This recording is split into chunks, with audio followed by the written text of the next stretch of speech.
I think we should also check and make sure everyone can hear me as well, because I think we were having technical issues last time with people being unable to hear me, which made it a wee bit complicated.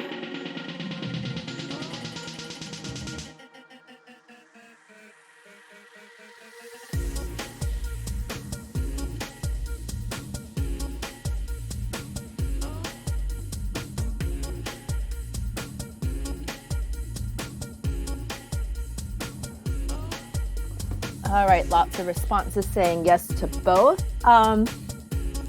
Kubid, are you on muted? Let's see. Someone I think might be muted.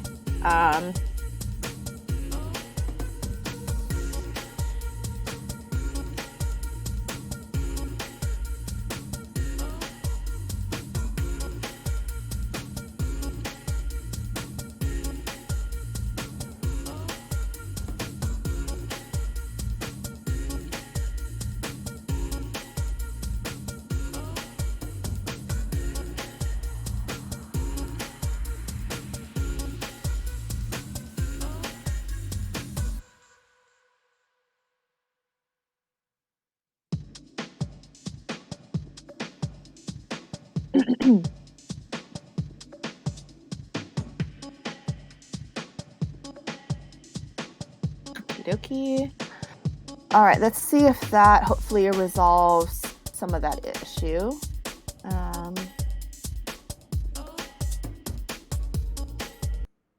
Okay. Okay, we also. Yeah, carry on. Seems that it seems like we're also getting responses in lobby as well, and I think those responses are all positive. Yes. Just for those responding in lobby, let's just for this show, if you have any questions or that, just put it in the live stream so we can all see where they are. It would make our life extremely easy to find out where it is. So just for now, and we're going to have to get used to the live stream chat. So just if you could post things on there, that will actually help us quite a lot.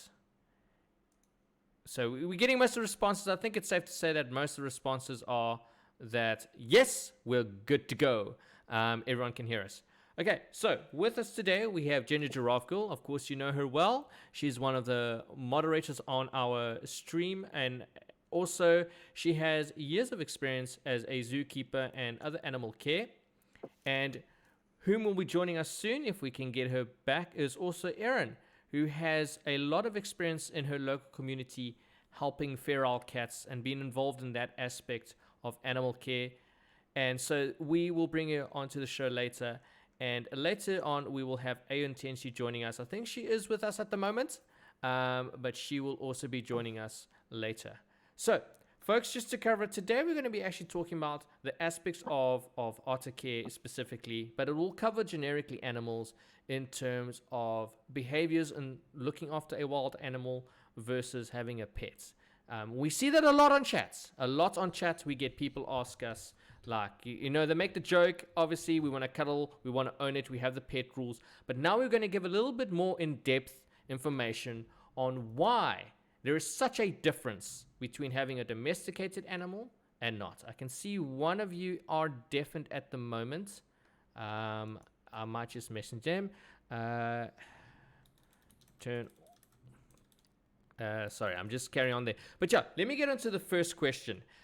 So Jen, from your experience in that, what would you basically define as being a wild animal versus a domesticated animal, or even a tame animal? Those three aspects at the moment, and then we carry on. Okay, so for domesticated animals are animals that humans have purposely bred to be of some use to us in some capacity. So things like dogs, cats, cows, pigs, things of that nature. So they have gone through an extensive domestication period. So this is years and years, even hundreds of years of selective breeding to make them the way that they are. So those are our domesticated animals. Tame animals are kind of an in-between stage where it's a wild animal that has been habituated to human presence. And I don't like using the word tame because that lends the idea that they're like our domesticated animals and that they're cute and cuddly when they're not exactly that. They're wild animals that are used to being around people, but are still very much wild. And of course, wild animals are things like our sea otters, giraffes, lions, etc. All those other large critters that have not had that vast domestication process. So you could fairly say that there's a substantial difference between a wild animal and a domesticated animal. So this leads Yes, on yeah. to the next question. Why is it not okay to have would even mention the word exotic animals because they're still very much wild animals. Why is it not okay to have a wild animal or exotic animal as a pet, even though we've seen that they seem to be okay being looked after? But why is it not okay to have one of, for example, an otter as a pet? So I mean, there's a lot of stuff floating on social media of, people having like these supposedly really cool animals as Yes. pets. But what most people don't realize is that these animals actually require a lot of really specialized care. They have a lot of dietary needs that are very Mm. specific. They also have a lot of habitat needs and other things that we as ordinary people can't provide. And so those animals, I mean, if you do have a wild animal in a captive situation, you do want them to be in an accredited facility that has the staff, the training, the resources, and the space to be able to house them appropriately and care for them properly. I mean, there's a lot of stuff that goes on behind the scenes. I mean, there's a lot of management in terms of, making sure that they have the right social groups. Are they a solitary species or a social species? You can't just put two animals of one species together and just And assume that it'll expect. be fine. There's Yes. actually a lot of stuff that goes, you know, into that thought process. Now, Um, yeah, I see what you're saying. and so things like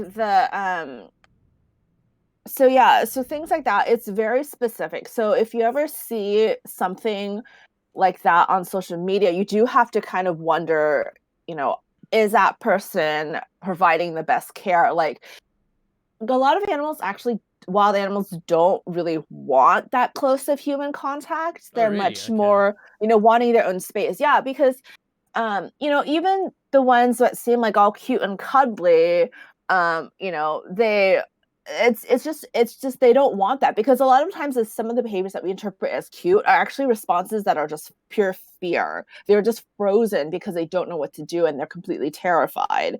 So you do have to be Mm. careful with that. And also one of the other huge things I also want to mention about wild animals is actually a lot of them can transmit diseases to people, and also we can give them diseases.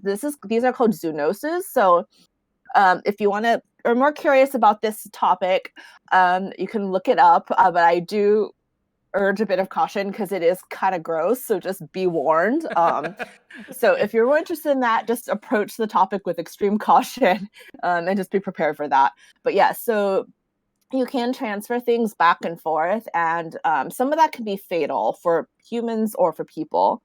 Um, so yeah, just that's one thing. And of course, obviously, wild animals, they all have mouths and they all probably have teeth and they can bite. Anything with a mouth can bite. So people need to understand that and respect that. And especially with wild animals, if you don't know how to read their body language, you're missing all the cues that are going to tell you that this animal is uncomfortable. And the only way that this animal knows how to defend itself, because you're not understanding all the signals, is to bite or scratch at you or Yes. something like that. So I mean, there's a lot that goes beyond just, oh, it's a cute cuddly animal, etc., etc. And I think you mentioned something that is very vital there, that an animal can bite, and it's not so much the injury you sustain, it's the viruses or the disease that could easily be transferred. Um, Mm-hmm. so there's an important part there. I think that speaks volume, especially how relevant it is this year. How it is so dangerous for either a human or animal to catch a virus or anything that they've never had before. It shows. And I think this Mm-hmm. plays into that. So here's the next question, because to be honest, I have been down that road. In a smaller fact, I have found a wild bird before, a very small one, which later on it turned out that they actually are kept often, and I looked after it for the next 12 years. And in all retrospective purpose, I thought I was doing the right thing.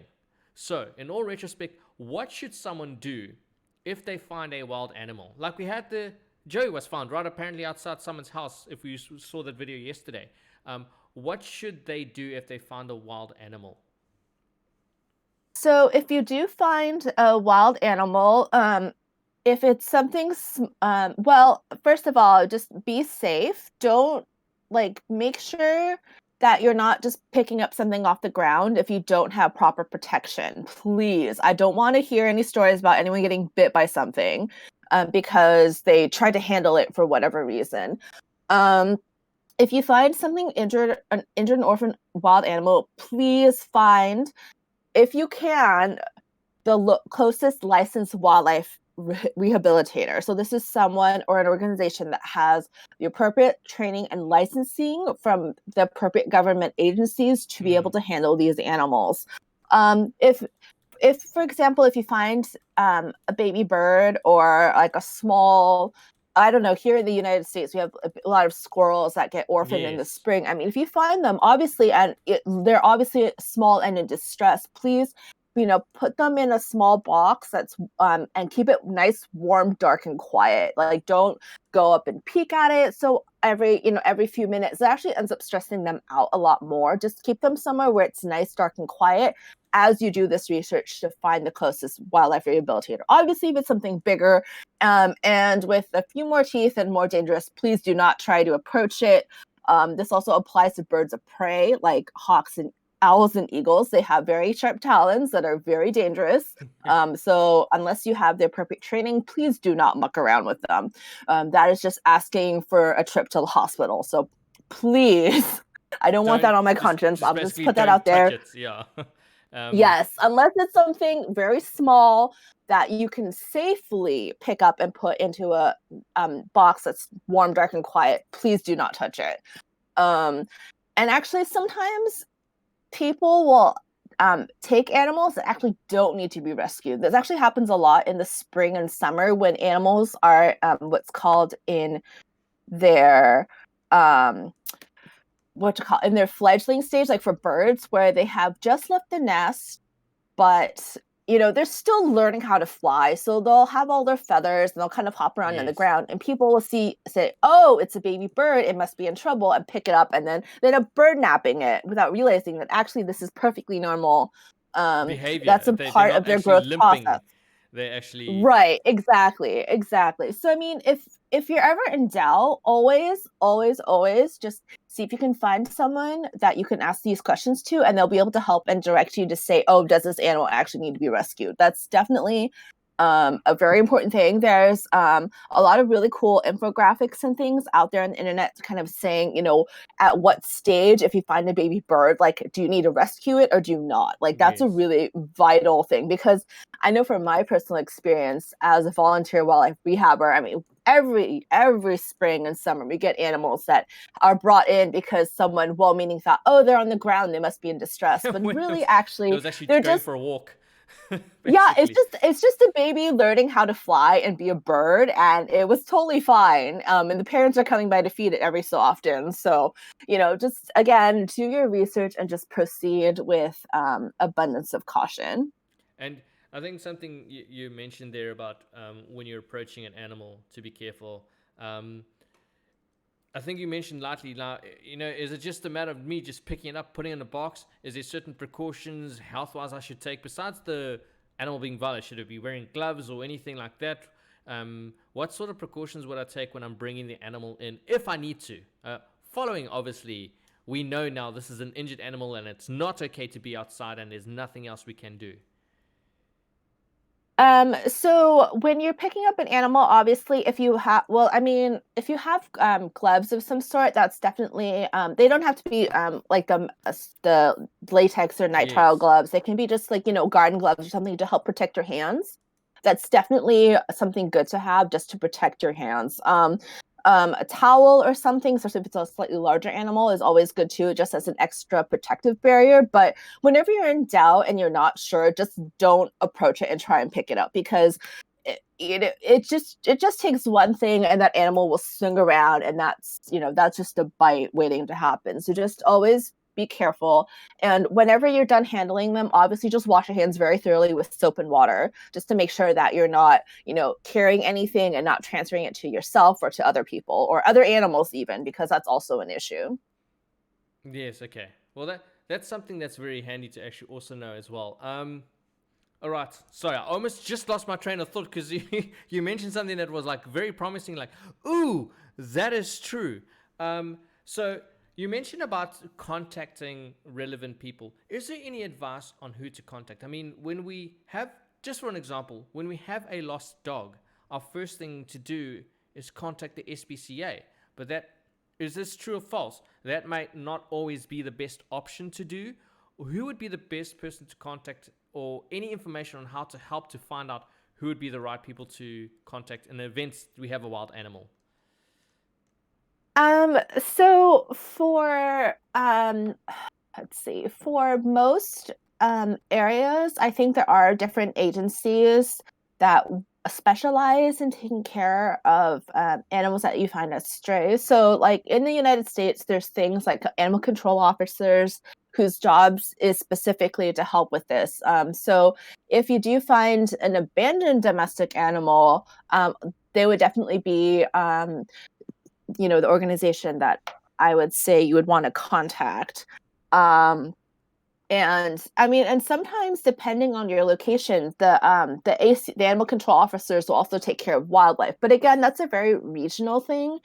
So you would definitely have to do your research in terms of who you need to contact in order to pick up like a Yes. stray animal. Oftentimes, a lot of shelters don't necessarily have staffing to do transports and pickups like that. So I Oh, mean, sometimes if you find a lost animal, you would actually need to bring it to them in person.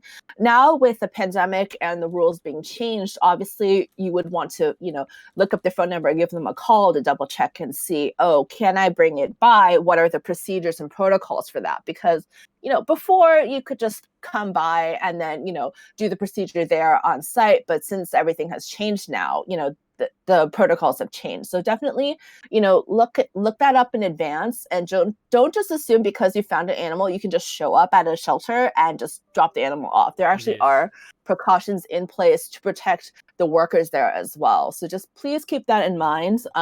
As a current shelter worker, we greatly appreciate that. I think even more just mentioned, which is completely dependent on the country, but I'm not sure in the United States, mentioned that most of the police departments have animal rescue organizations to give out animal rescues. Just checking if that's an actual fact or not. Which, Yes, so yeah, a lot of police departments will have the contact information for different organizations that you okay. can contact for those specific needs. So I mean, sometimes they will be able to help you point you in the right direction. Like, say, if you find a lost cat or an injured dog, I mean, if you have contact with the local authorities, they should be able to help point you in the right direction as to who you could contact further about that. Oh, that's perfect. We're just waiting for Eryn to join us because something we actually wishing to cover in another AMR like this. Like I know this is very generic when it comes to otter related, but it's sort of the similar thing because as you know, there is a species of otter that is wildly kept as a pet. Does not make it right, even though it's wildly done. Doesn't make it correct, and these are the type of things we want to help cover of why these otters are so precious and why they're staying there. But the other thing that we're going to cover in a later stage more in depth is when selecting your pet, what you need to think about, what are the steps you need to take. But however, with that in mind, what is the largest stories you've had in terms of someone taking just a normal domesticated pet? Um, what are the biggest failures that you have seen when someone has taken on just a normal domesticated? We don't even talking about a wild animal, but this is why it's so important to cover it. Yeah, I mean, all different kinds of domestic animals actually have very specific needs. So even if an animal is labeled as an easy pet, that's not necessarily true because they all have very specialized needs and diets and things like that. And yeah, that's definitely something we would cover in a later discussion because that's a whole other Yes, topic. which is something Um, we'll definitely cover. Yeah, and for cats specifically, one of the biggest mistakes that I have seen is people deciding that it would be a great idea to keep their cats outdoors. I'm, I mean, it does actually cause quite a few problems. I mean, while outside or feral cats also just cause a lot of damage to the local wildlife population. I mean, Mm. as a wildlife rehabber, I have seen a a large portion of our patients that are brought in are actually the victims of being caught by a cat. And cats can actually have a lot of bacteria in their mouths, and that's actually quite serious. So, I mean, unfortunately, not all those patients make it just due to the extensiveness of their injuries and things. So, I mean, that's just one thing. That's just a big problem. And the other also is just that outdoor cats also they actually don't live as long as indoor cats because they're actually exposed to outdoors. They can get into accidents outside. Yes. If there's higher chances of getting diseases and things like that. So I mean, it actually is a huge problem. Indoor cats generally live longer because they're not exposed to all of that. And So I think you raise a good point there because I am both. I was both an owner of an outdoor cat and an indoor cat, and obviously relocating with an indoor cat was a lot easier for me because I didn't have to consider where I was moving to and whether or not my outdoor cat would actually be able to sustain that lifestyle of being able to walk freely around. So I think that's very important. And I think this is the point where we would love to cross over to Eryn if she's with us.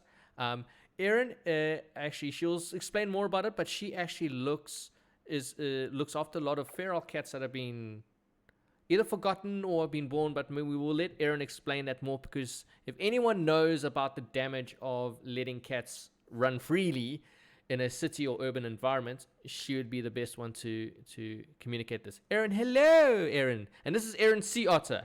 This is not Eryn HB. This is Eryn Seaotter that we have with us.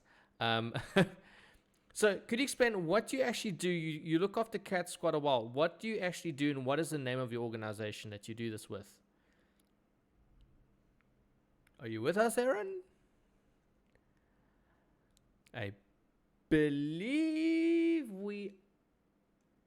she is unmuted, but while we wait for her to get online, I think this is a question I wanted to ask while we wait for Eryn to jump on.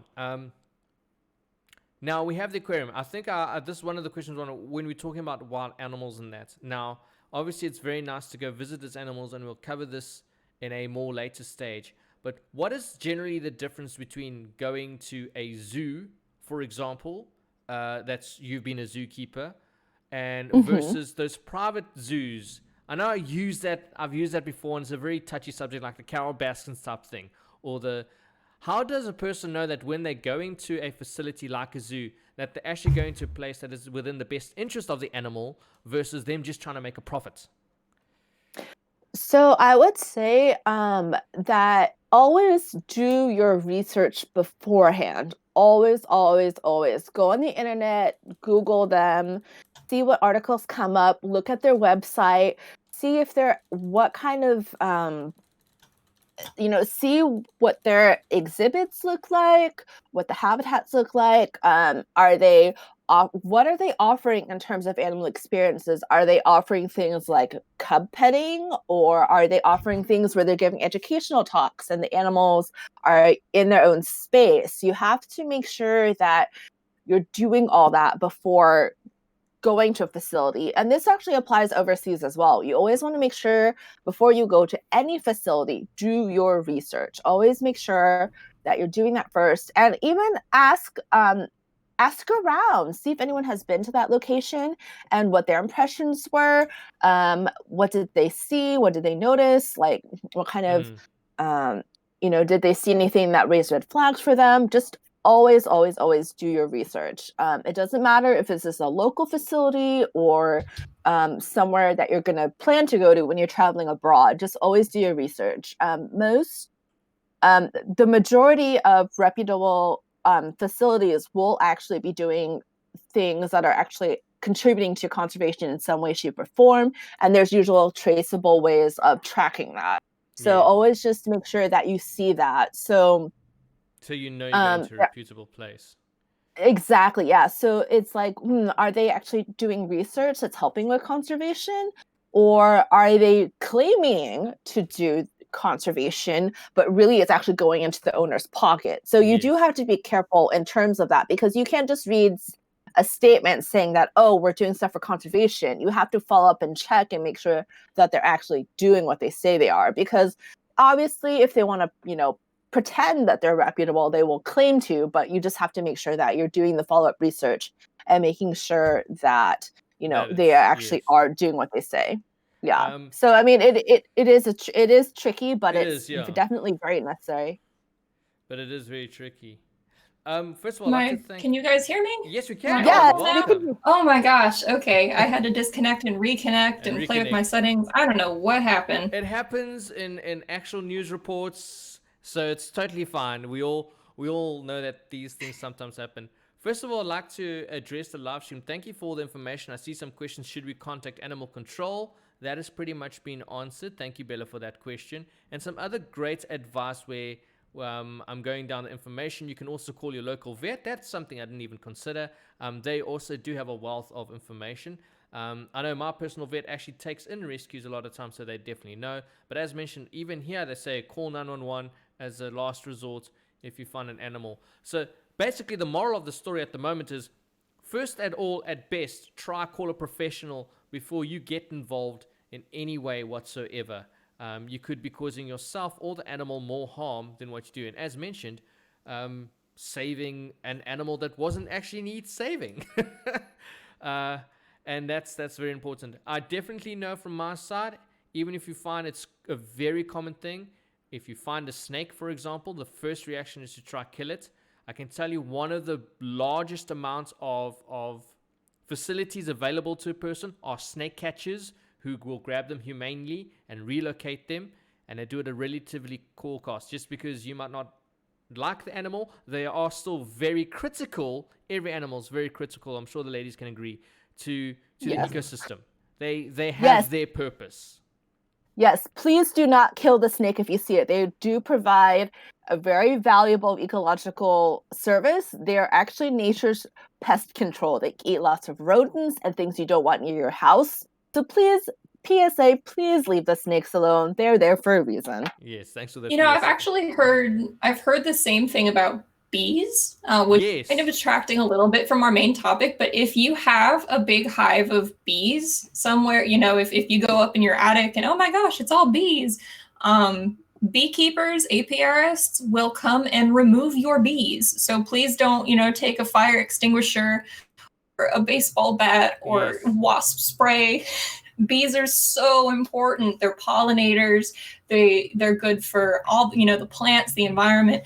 So even if the animal is scary to you, like it, if you're one of those people with a Yes. terrible life-threatening allergy to bees, that's one thing. But please try But to just stay away from it. relocate. Yeah.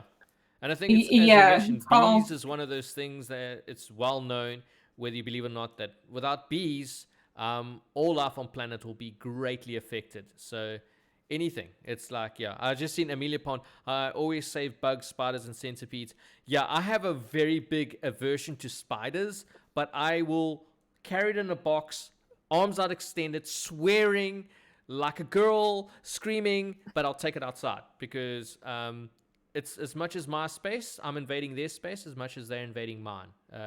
We must yes, forget that we've my we've My workplace has a lot of very large, like wolf spiders. oh I'm not gosh. sure how they come in, but they do. And we have one of those big, like coffee cups, one of those disposable ones that you get at like any coffee's place.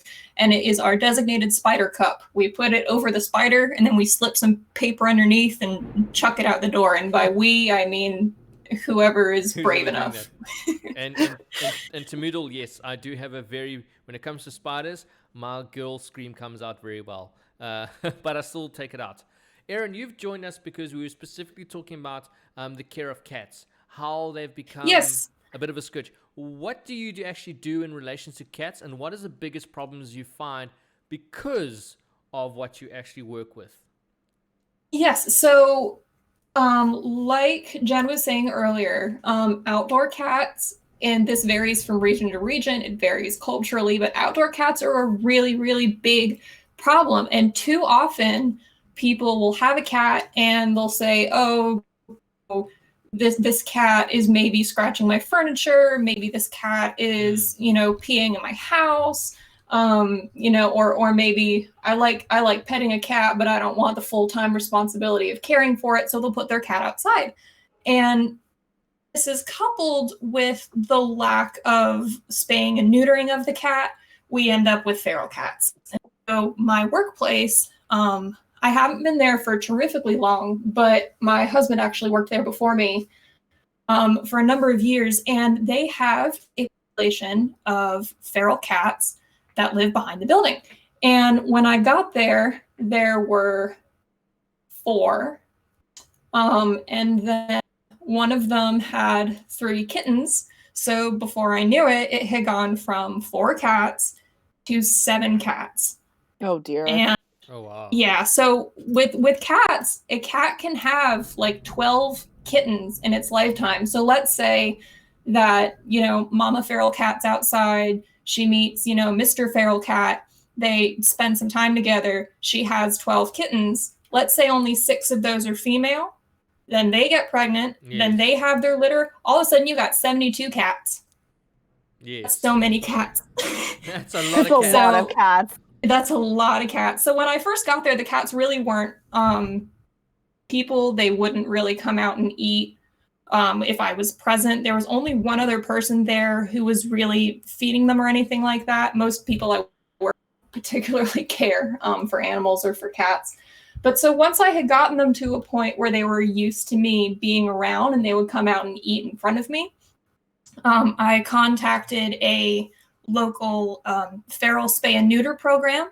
And there are actually several where I live. I live right near a major city in my state. So I'm lucky enough that there are many different programs to choose from. But the one that I'm currently working with is called Operation Catnip. And what they do is if people trap their feral cats and bring them in, they will spay and neuter the feral cat for free. And they work entirely off of donations. But they do only do feral cats. So you can't, say, hey, I adopted this cat and they said I had to neuter it. So snip, snip for free. Yes. I think that's a very important statement you made there about the neutering of cats. Or, yes, people always just assume it happens. Someone else is looking after it. Yeah, it is my personal opinion that all pets should be spayed and neutered by default. Yes. The only reason a pet should not be spayed or neutered is if there's some kind of medical complication and the vet believes it is life-threatening to the animal. Yes. Apart from that, the shelters near me will not adopt out animals until they are spayed or neutered because they're looking to prevent this exact problem situation. Where I've got, so I had 7 cats, and now unfortunately I have 6. I did lose one of my kittens. It got a paw infection and it passed away. And because it was a feral cat, I wasn't able to get close to it and notice that there was something wrong until unfortunately it was too late. And that's as sad as that is, that's what happens to feral cats. The cute little kittens you see outside, they run into things like infections, predators, disease, lack of food, cold temperatures. So as soon as I was able to get them kind of used to my presence and actually be visible to me and not running away when I got within 500 yards. So I hooked up with Operation Catnip, and my first attempt at trapping was not good. I purchased... Cats are smart and wily. It's not easy. Yeah, well, so part of the problem was I had bought a cheapy trap. My local tractor supply store. So I had propped it open and I had put some food in there and I had left it out overnight. And when I came back in the morning, I had caught what I like to refer to as a trash cat, which is a big old raccoon just sitting in there. Trash cat. Sitting in there in a pile of crumbs. Oh boy. Yeah, that's not fun trying to get them out of those. They're very angry. They're very angry animals. Thank you to those in live stream who are saying that they're sorry about the kitten. It was actually really hard for me because I was I was kind of racked with guilt of, oh, I'm feeding these cats today. I should know what's happening to them. I should have noticed this. But wild animals and, even domestic animals, they're not like people. They won't say, hey, something's wrong. Yes. Their survival instinct is to conceal anything wrong until it's too late. Because it doesn't want to show its weakness. It's a danger to show your weakness if you're out in the wild. Exactly. So that's true. Exactly. But you actually raised a good point there. If I can just mention, which I totally forgot. Now all of a sudden. Oh no. Yeah, I know. As I'm busy speaking. In terms of nurturing the animal, this is something I did want to mention. We've even mentioned that about Railto, and that he's actually going to live longer. He's less of a danger to himself and others. But we must also understand, for those that think, no, I don't want to take something away from my pets, you're not just doing that to protect the animal. You're doing that to protect yourself as well from a situation like this. You don't know when your cat goes outside, ends up falling pregnant, and then all of a sudden you're now responsible. And that's, I've seen a lot, where the cat comes back pregnant. And unfortunately, we do these steps because of the way humans treat animals, of the way they just neglect them. And it's not anything to do with class. It's not anything to do with wealth. It's not anything to do with education. There are people in many levels of that will just, I can't look after this animal anymore. I don't want to look after this animal anymore. And we end up with results like this. Sorry, please continue. Well, so unfortunately, I used to know a person who, she had 2 cats, and they were indoor only cats. And she and her husband decided to start their family. And so she and her husband decided that the cats needed to go outside because she didn't want to clean out their litter boxes or anything. So she thought, it's okay, they'll house, they know where they live, they won't go too far. And within 4 months, she was down to 1 because they don't know. They're just not, they are domesticated. Cats are no longer wild animals, and especially living with people. Anyway, so thanks to Operation Catnip, how it works is that monthly have spay and neuter clinics, and you had to sign up for an appointment. You could get 1, you could get 2. It just depended on the availability. But so you could bring in your cats in the traps. They didn't take cats in carriers. They only took feral cats in traps. And like I said, they'd be for free. And this program also gave them flea medicine, which you do have to kind of keep up with month after month. And if your feral cat doesn't let you touch them or come near them, then, that's kind of a hit or miss. But so I have 6 cats, and now I only have 2 left that are not spayed or neutered, and I'm actually going to be correcting that tomorrow. I've got my traps back out, and I'm going to catch them, and then that will be that. And then that way, the cat colony, that's what it's called, a colony of cats. Yes. The cat colony is allowed to come to its natural end. It's not perpetuated. We're not killing them. We're not, hunting them down. We're not poisoning them, which are all unfortunately things that people do to address feral cats. But the best thing to do, it's called TNR, Trap, Neuter, Release. The best thing to do is to find a TNR program that'll neuter your cats and just let nature take its course, let it come to a natural end. Which is ironic that you said it, because it's let nature take its course in a very unnatural situation, because they are there as a direct result of our situation. Someone in chat actually mentioned a motherphone about the lion sanctuaries in South Africa, that the females are spayed. It is something we'll cover in another topic, but I know a lot of the times they actually also do that to prevent the cubs from being sold to lion petting zoos. To lion, that very nice thing is something we'll talk about later, but that's also a reason why they spayed the females when they are rescued from injury. But that's something we'll cover in another part, which I know Jen's also very passionate about. We'll cover that another time.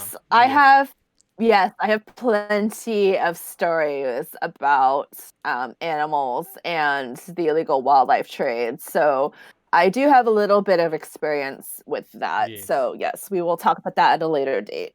I also wanted to, very important, and cover here that We're talking about this because, like we mentioned, a lot of people brought up about about having an otter as a pet, and river otters shouldn't actually be kept as a pet. But we also want to make sure that we're not eliminating those people that do own cats. We're not saying you're bad or anything like that. It's just purely education. Oh, no. I am a cat. Absolutely I not. was a No, cat owner twice. So we all been involved, and there are rare circumstances of outside cats being given enough space in that they're not damaging their surroundings in like really big countryside affairs, but it's very, very rare that a cat still won't impact your environment in some way. There have been over 20 species of birds that have been rendered extinct due to overpopulation of outdoor and feral cats. If a cat sees a bird, it doesn't matter if that cat ate 2 minutes ago, the cat will kill the bird. It's in their nature, it's in their instinct. They will kill birds for fun and play and sport. It's not good. It's very bad. Yeah, cats are actually quite destructive. So unfortunately, out of, ignorance and assumed kindness, it does actually have a lot of repercussions. So yeah, unfortunately, it is a really big problem. And especially when cats make it onto isolated areas like islands, that's a very, very, very big problem because those wild animals there aren't used to having cats or any kind of predator like that. So they have no natural defenses against it. So yeah, it's unfortunate, but it does happen. And so, hopefully this way we're raising a little bit more awareness about it so that when people do have cats, they will have all these things to consider.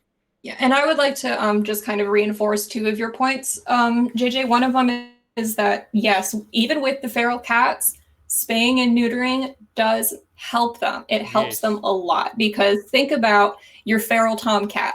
What's he want to do? He wants to make kittens. He doesn't want any other tomcat coming around making no kittens. So he's always on edge. He's always ready to fight. He's always territorial. If you remove that drive from him, he can be a lot calmer. He doesn't have to worry about who's going to come in, who's going to make my kittens, who am I going to have to fight with? It's much more chill. And female cats, same goes. They won't have to worry about getting enough food to care for their kittens. They won't have to worry about, breeding all the time. Cats can have kittens really quite young, starting from a very young age. So even when the kittens that I'm caring for, even as soon as they were born, I was thinking, oh gosh, I have to get them in because there's really not a lot of time before, it's kitten time. And like I said earlier, you can get a ridiculous number of cats in a very short time. I believe cats' gestation period is much shorter than humans, so it's not really like humans where you're kind of limited to one pregnancy a year. Yes, they Yeah. they can actually. And quite a bit. What was the other one? Oof, I forgot what the other one was. See, we're all doing it today. But someone in live stream mentioned, and yes, I want to plug this whenever I talk about plug this. Please adopt your animals whenever possible. Yes. I know that little teacup poodles and Yorkies and Chihuahuas, or your classic Disney movie golden retriever, they're all classic, great dogs that people want. I want this kind of dog for my family, but I guarantee you there are so many animals in your local shelters who would love a chance at love. And sometimes they do require a little bit extra awareness for any kind of behavioral issues that they may have, part of which may be from being in a shelter. Yes. It's a terrible place for an animal to be. Please, unless there is some kind of, unless you're getting a dog for a specific working purpose, or in the case of my family, unless there's severe allergies to be dealt with, please adopt your animals rather than purchasing them whenever possible. I have 2 dogs and 1 cat. They were all from shelters, and they're crazy, but they're wonderful, and I love them so much. With relation to that, I do feel it's very important to let everyone know, because this isn't something that's knowledge. We're all speaking from a certain point of experience. When you are so I study psychology. When you are adopting an animal, it is a very good thing to know. Just make sure you are still the type of person that wants to keep a pet, because the one thing you have to be aware of is when you're adopting an animal from a shelter net, you're inheriting its past and its personality, and you need to be the kind of person that is going to handle that. Far too many times I've seen people do the right things and be like, this dog's a menace, it keeps chewing the side of the couch, and like, yes, but it came from an abusive household, and that's its way of comforting yourself. If you are the person that is wanting a pet, this is why we're going to do another show about this. You need to be completely psychologically aware of what you're doing, and that, as even Bella pointed out, if you're going to get a pet, it needs to be forever. It needs to be your child, basically. So exactly. very important. I think of it very similar, where if you have a child, if you purposely family and have children, that child has behavioral issues, if that child has special needs, dietary restrictions, developmental issues, you're going to take care of that. That's just what you do. It's just what happens. If you want to go out and party and have a good time and live an adult life, you're now going to have a child to deal with. And so you just deal with that. So it needs to be the same with pets. If you get a pet, if you get a dog, a cat, a hamster, a fish, a lizard, anything, you have to, that's a living, feeling animal that you are caring for. Someone actually made a It's not until you get bored with it. It's not until you move. It's forever. So can I kick my son? I'll get a cat or on chat. And someone mentioned chewing can also be energy thing. Yeah. Oh, I just wanted to plug a little story in. All of my pets have always been adopted, and it's always been through our local humane society. But one of my dogs, actually, we adopted him at 1 year old. And by the time we had adopted him, he'd already gone through 5 homes. 5. Oh God. 5 separate families. Oh gosh. Good God. So Twice he was found by the game warden on a military base, which really just says that he was adopted twice. On a military base down here, he was found. And by the game warden, no less, which is crazy. But he wasn't even a year old yet. He actually hit a year old when we actually adopted him. That's exactly and what there were clear signs that he had been abused because they could not deal with having him. So that's something to really consider. Is that, are you really prepared? Do you have the living facilities to facilitate having a pet? Yes. And are you really mentally prepared? Another and financially prepared. Yeah. Yes. And another thing that I've experienced another thing I've experienced is people who expect that it is easy to have a baby and a pet, especially a puppy, at the same time. And I'm not going to put this out there that to shame anyone, but there are numerous times where we've had to call police or MPs to break windows because people went shopping and left their puppy in a locked car. And when the MPs find the owners, it's usually parents who are expecting or parents who have infants. And if you cannot handle doing that for your own pet, what are the you chances? really need to consider what is better for them. What was the stages like? If you're going to have a child, first own a pot plant, then own a pet, then own a child. Or make a child. But you have to do that at the same time. You have to do that at the same time. A pet is not a practice baby that you can get rid of when you're ready for a baby. People assume that it's the easy thing to follow and things like that. This is why I'm a firm believer that when you have a pet, it's a child. You are adopting your future child. I'm a very firm believer, if you move to another country, if you move to another place, I always ask myself, if I move to another country, would I leave my child behind? Then why would I leave my pet behind? You don't know what household you're going to be given into. They might end up being the next pet inside an animal shelter because you left and you had no idea that the person who inherited it said, oh, this isn't actually for me. I'm taking it to a shelter. It's not fair on the Yeah. animal at all. It's very important to treat your animal as well as you would treat your own child. And I think Yes. Antonia's point was, I if you're remember not the ready for a second pet, you're point. not ready for a child.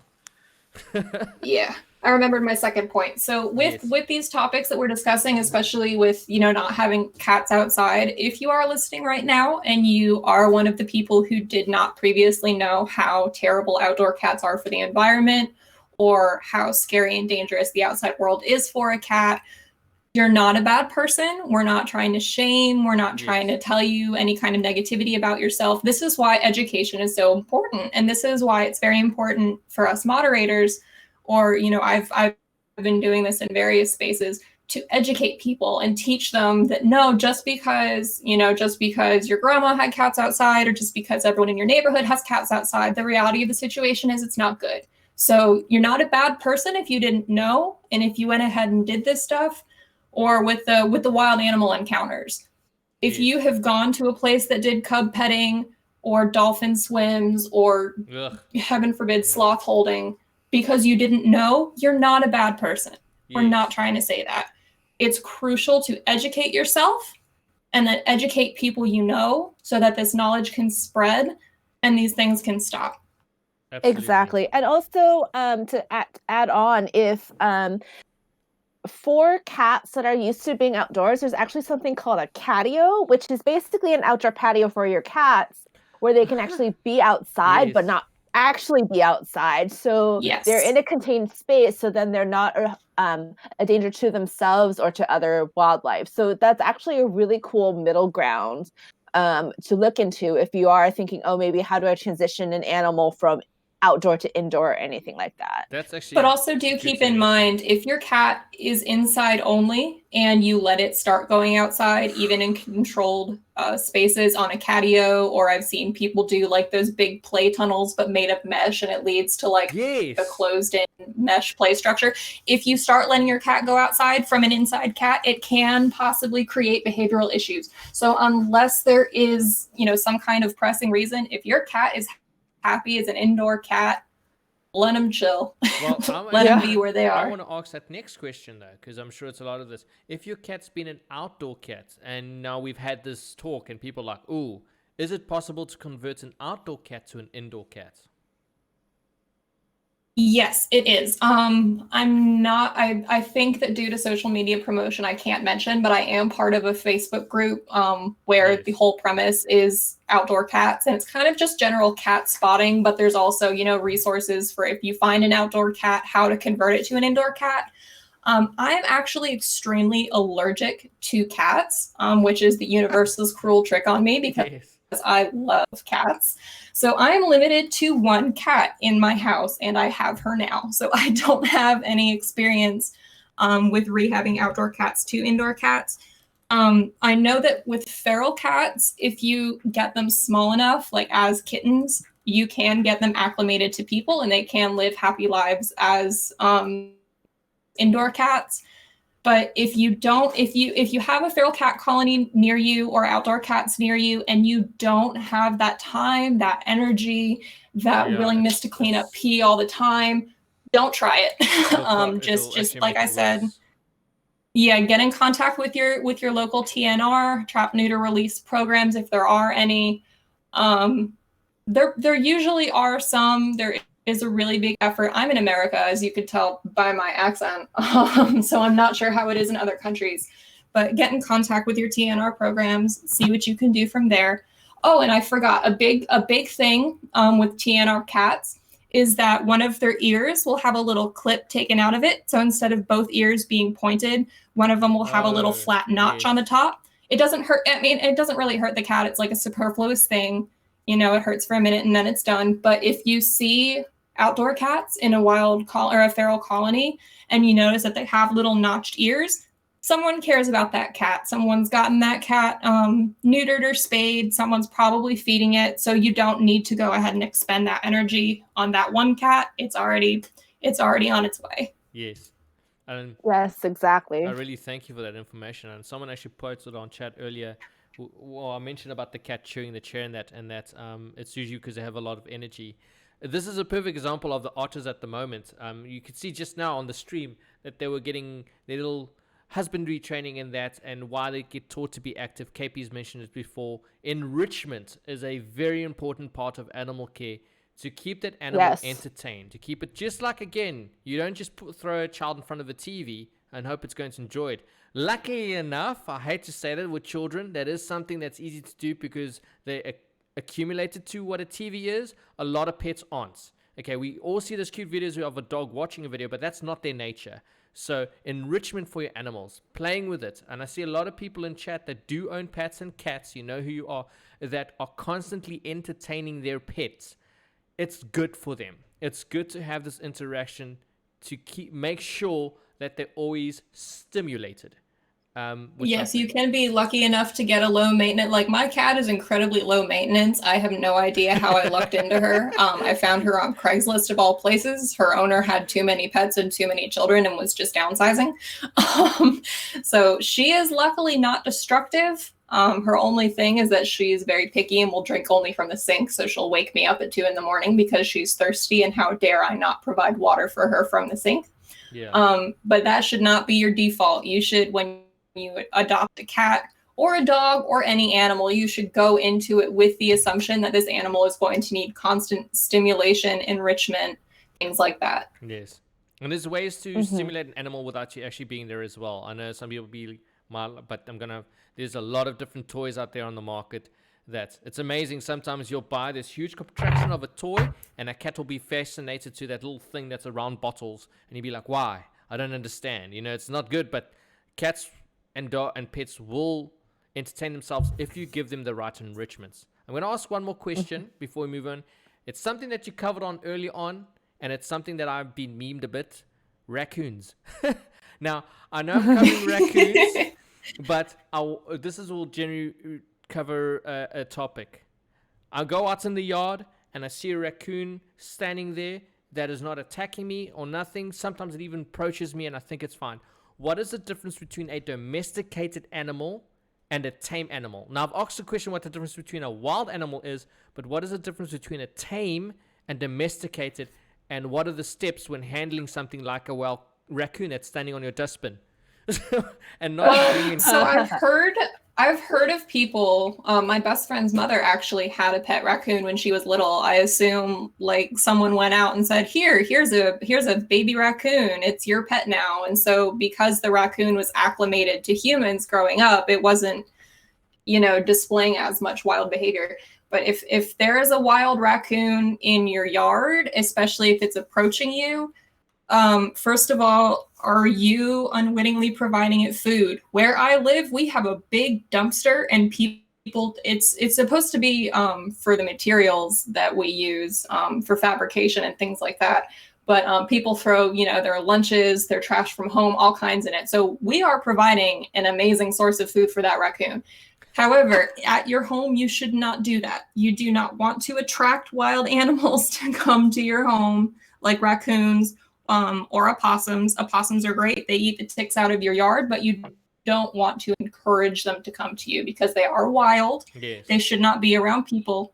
So yeah, when I caught Mr. Big Fat Trash Cat in the trap, I was very, very scared to let him out because this is a wild animal and he's unpredictable. He could be angry. He could be, looking to attack. So luckily, I had one of our technicians who had work boots on, long pants, thick gloves. I had him let the raccoon out, and the raccoon just kind of scuttled away and did his business. But that's another thing. Even if a wild animal is approaching you, that's not good. That's not something you want to encourage. That's not something you want to take advantage of. Yeah, please don't. I mean, and also raccoons especially, I mean, they look all cute, but they actually are quite dangerous. And working with a raccoon in a trap can be quite scary. Because I have worked with raccoons before in a wildlife rehab setting, and they are very unpredictable. They can also carry a lot of diseases that we can also get. And so you don't want any of that. They have a very strong bite. So yes, especially with raccoons, you don't want to be approaching them or trying to feed them or anything like that, because that's going to lead to a whole cascade of problems. And that's a very and someone in live stream mentioned raccoon cafes, and Yes, this is a point that I was wondering if you were going to touch on.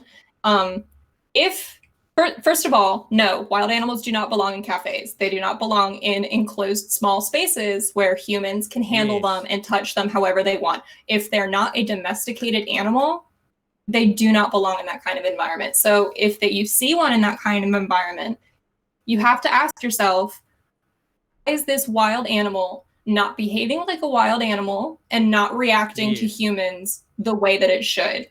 The answer, it could be fear, could be that it has been inhumanely trained to be, I can't think of the word, but like to cower in front of humans.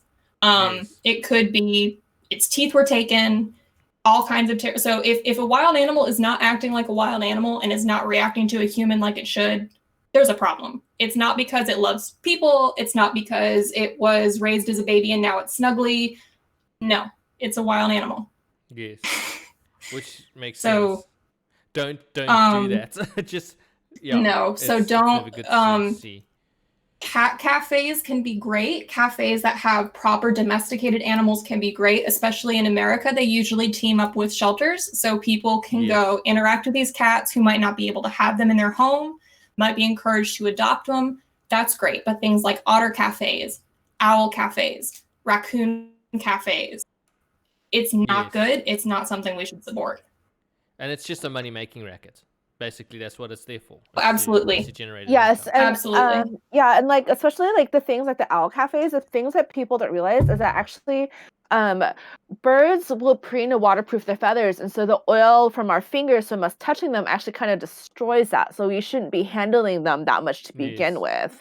So that's the other thing. And also, and owls also, their feet are really no joke. They are not a joke. Those talons can punch through your ordinary garden glove, no problem. Especially like a great horned owl, the sheer pressure from those talons is ridiculous. So you definitely don't want to be messing around with that. And despite the fact that their talons are the most dangerous part, you still don't want to get bit by one either. That's not that fun. Beak is designed to rip flesh, basically. To tear, yes. And so it's just a bad idea all around. Just if you ever see anything like that, just please reconsider going to those places. It's just you really do have to ask yourself, and we'll cover this in a future AMA, but just just reconsider going there, and just also ask yourself, where are they getting those animals from? Because more often than not, you will really not like the answer. It's I have stories which I won't discuss at the moment, but it's not good. And same goes actually with sloths. By handling the sloths have algae in their fur. It's very specific. They need it to stay healthy. When we touch sloths, when we hold sloths, when we pet sloths, we damage their algae. And so it is not only incredibly stressful for the sloth, which they can and do die of, but we're harming them with our contact. And yes, Elizabeth, in live stream, you hit it right on the head. Unless an animal cannot be successfully living in the wild, and unless the animal is with an accredited good facility taking care of them, leave wild animals in the wild. Leave them in the wild. I like exactly. First, I want to give a shout out to KP who has been listening and watching. Hi, I didn't even see the comment there. Don't forget, KP does a lot of streams as well herself. She works at Van Aqua, and she does Onomatopoeia every Monday. So please support KP's channel. Her channel's named Wine and Wins on Twitch, and every Monday we get to figure out what the animal sounds are. But I have to go shout out because she's been watching our little Fandango here today. So thank you, ladies, very much for that. I really appreciate that. Her next onomatopoeia will be on Monday at 11 a.m. Pacific Standard Time. Specific Standard Time. Yes. And I think she'll even be streaming later tonight. So always a good person. I'll happily want to support anyone who loves animals and gives as much time as she does. Just wanted to reply. A lot of people making jokes. Tessa, even herself, my cat is half Maine Coon. According to legend, Maine Coon cats are half raccoons. No, but that's very funny. I had a Maine Coon as well. I see Bella also has one. Our black and white cats, we love them. But thank you very much, folks, for that part of this segment. We'll be definitely doing a stream in terms of the truths about those facilities we were just talking about. Dolphin swimming, lion petting zoos, sloth zoos. All those things that you might think are proper establishments are actually very much not. I've been personally witness to this, where you go there and it's someone that looks like they care about animals and it's not. But that is something we'll be covering again on this chat, because even though this is marine mammal rescue care, it's still about the mammals, and dolphins are mammals. Yes. And we'll cover that next. We have something very exciting. Yeah, sorry, carry on. Real quick. I just wanted to say one more time, if this kind of topic can be very hard to hear about. Like I used to follow a lot of pet otter accounts on Instagram. I thought the otters looked cute and happy, and otters are literally my favorite animals. So I said, oh my gosh, I want to own one day. We have to put aside our own personal feelings when hearing about these kind of topics. If you hear that cub petting is bad, dolphin swimming is bad, having cats outside is bad, your reaction can't be, oh, but I want to do that. One person won't make a difference. Why are you saying that I'm a bad person? No, it's not about you as a person. It's about these animals and how much we love them and how much we need to make sure that they are okay and that they have the wild habitats that they deserve. Absolutely. So we have to put aside our own egos and our own feelings and remember that if we love animals, yes, exactly. Mm-hmm. It's about education. If we love animals, we have to love them in the way they deserve to be loved, which is often from a distance. So thank you very much. Exactly. Thank you very much to Jen and Eryn, who have been here to supply us all this information. And don't forget, I know nothing as much as I know. They come from a place of experience, and we're going to try to do this often where we bring in people from experience talking about these topics. We're going to do something very fun now, this is why Aoetenshi is here. For those who have stuck around for the 1 hour that we've been here, we're going to be doing a live quiz. So Aoetenshi is going to take over for a little bit. So we're going to be posting questions on the live stream chat right now. I don't know. Maybe we want to put on auto updates, up to Aoetenshi, where we will be asking you questions live and you get to go on the poll and answer them now. So it's going to be a little fun game, a little thank you to all of you that have joined and watched. And we're going to be doing it on Discord. So I'm going to leave the live stream up for the otters so you can still watch the otters. And again, this will be recorded. It's currently being recorded. So for those of you who haven't caught everything, who haven't watched it, we will upload it later. We'll get the chat gods to do it for us. And then you'll be able to see this live. Or later. Not live, but later. And I think the moral of the story is just remember one thing when it comes to animal care, whether it's wild animals and pets. Sometimes doing the right thing is doing something. But a lot of times when it comes to animals, doing the right thing is doing nothing and letting someone with a better profession do it for you. So please take everything with a grain of salt. Don't look after an animal just because you feel like you're going to make a difference and you're going to change your mind. Don't approach an animal if you feel like you're going to help it if you have someone to phone. There is always someone that can do a better job if you don't have the skills to do it. And as the lady said, you might be helping an animal that didn't need help at all. Which, it's scary, but it happens. Any parting words? It happens a lot. Before we cross over to the quiz, ladies? If you have any parting words, and then we'll move on to Aoetenshi. Oh, I just wanted to say, thank you so much to everyone for listening in. I personally actually miss doing a lot of conservation education since I did do it professionally for 4 years as a keeper. So this is just a great way for me to be able to do that. And I always love talking about animals and wildlife. So it's really not a hardship for me. Okay, thank you. Eryn, any parting words? I think Eryn may have already left. Okay, so Aoetenshi, you're still with us. Aoetenshi has been running 24 hours a day now. Okay, so let's all give us some props. Just today. Just today. Just today. I have been up for over 24 hours. Yeah. I'm actually currently still working on the massive Joey quiz, which combines all 7 quizzes together, which I will be posting today.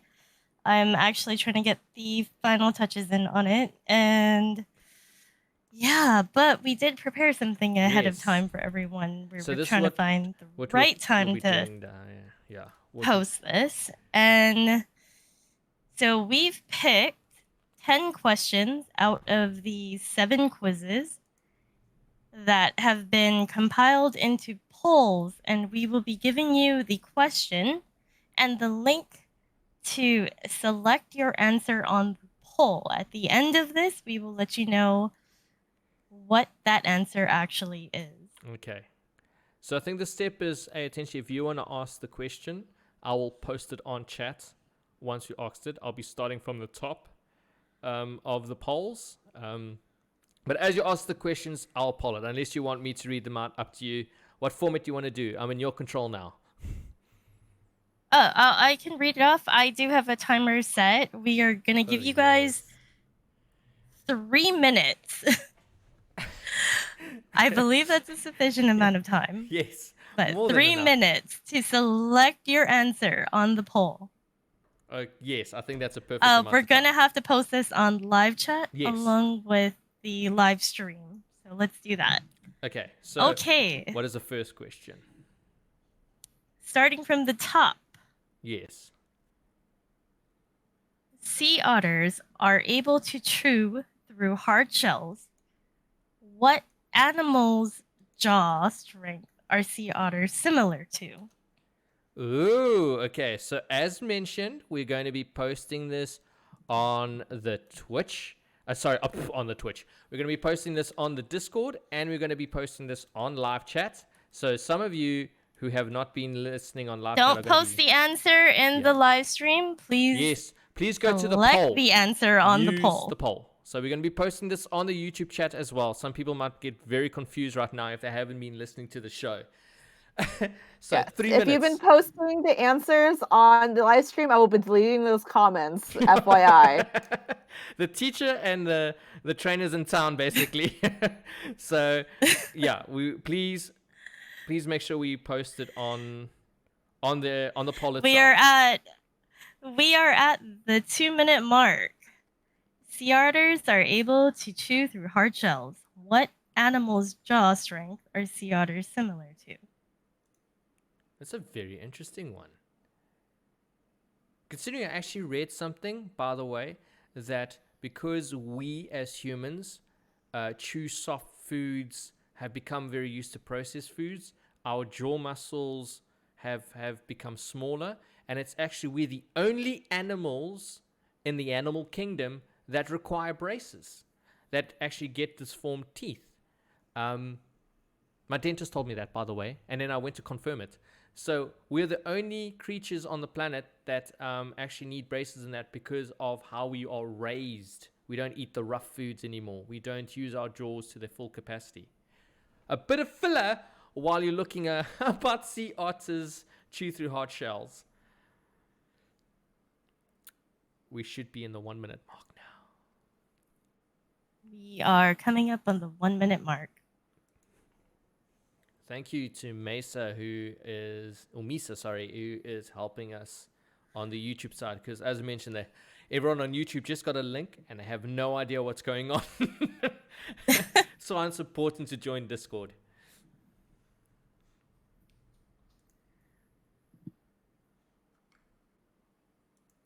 There is no prize to be given. This is just a fun activity for everyone to do together as a group.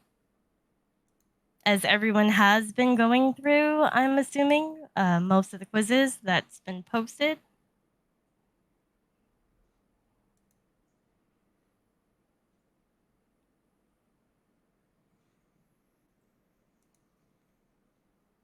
Okay, how much minutes do we have left? Games. We have 15 seconds. I even had my stopwatch, but seems you've got everything covered.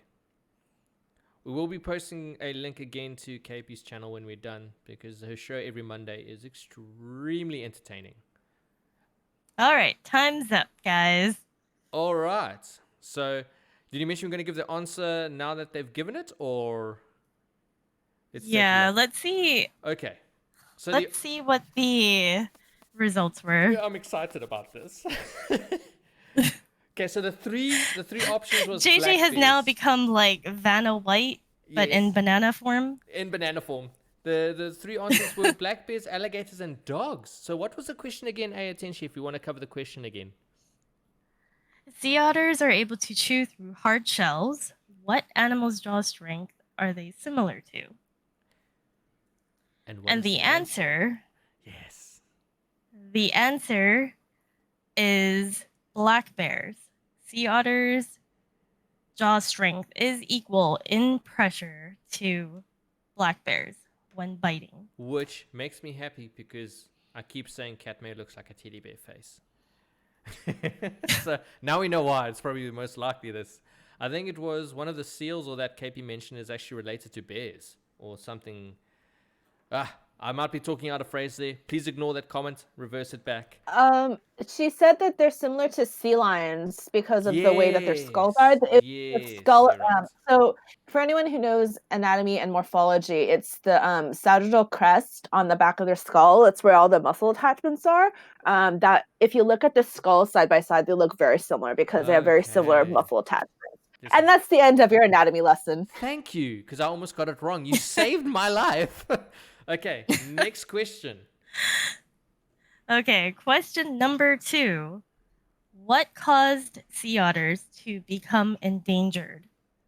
Okay, I'm going to be posting the link right now, folks, again. Just give me 2 seconds. What caused...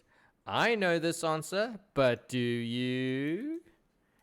And timer begins now.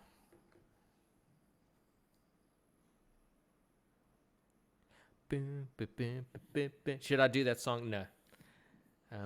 His answers make me angry. Okay, so there we go. We posted. Just remember to keep things in chat kind and friendly. Stick to the rules, folks. We're on 2 minutes 31 seconds already. And the stream they're viewing this, right? Yes. So I see some people on YouTube chat are very... I think we're going to get a lot of Discord people after this evening from YouTube. Which they should be, because this is the day. This is the day, folks. We need to cross over to Discord. And we're going to have a lot of fun on Discord. You think you're losing one part? Yes, but it's changing to something greater. Just think about this. You're moving out of your favorite home, and you think the memories there, you do have memories there. It's bad, and you feel terrible. You're going to be moving into such a better home, and you're going to develop new memories with new engagements and new friends. So that's my parting thing about moving over to Discord tonight. Also, Discord's very flexible. Extremely. So there's a lot more that you can actually like do this in Discord than you can right now. What we're doing right now. Just normal chat on YouTube. We can really only do it this effectively on Discord. All right, we have 1 minute 17 seconds left.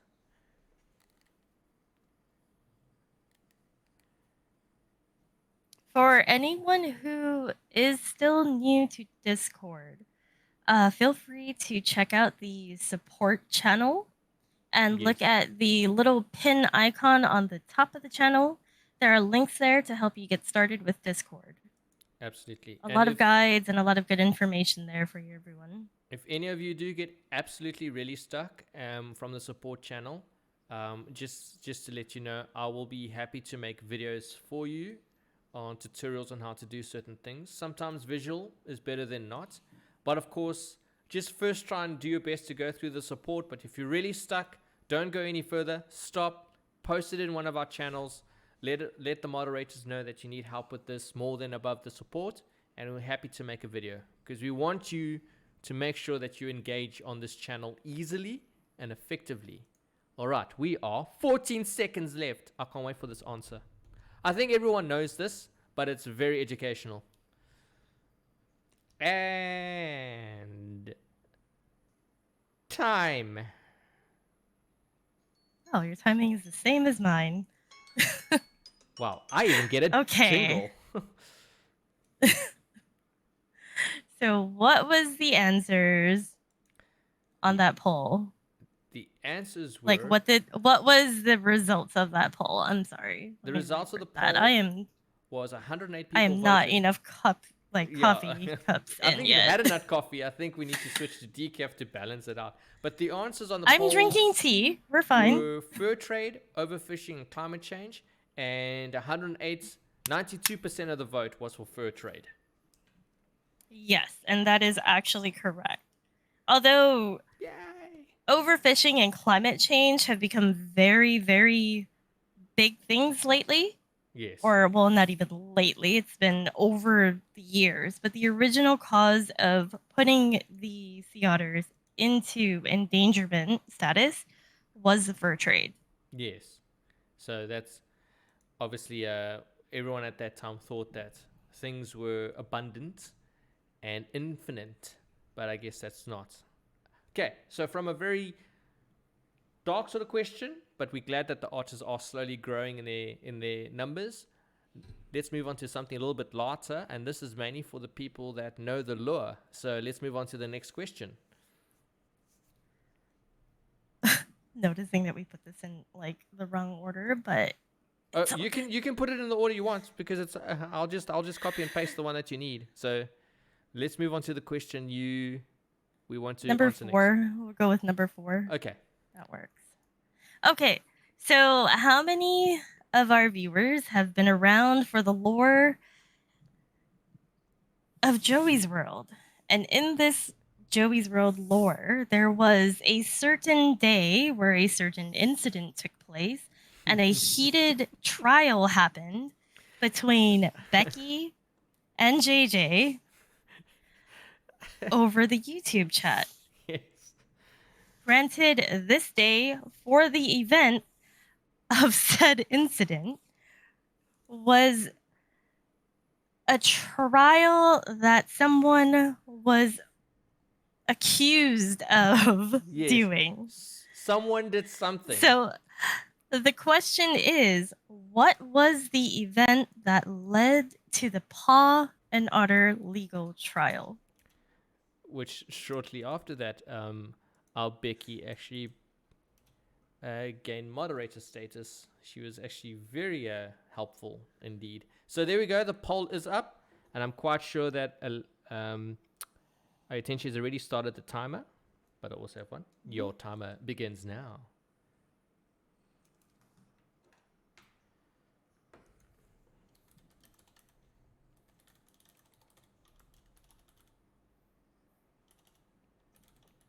That was actually a very funny day.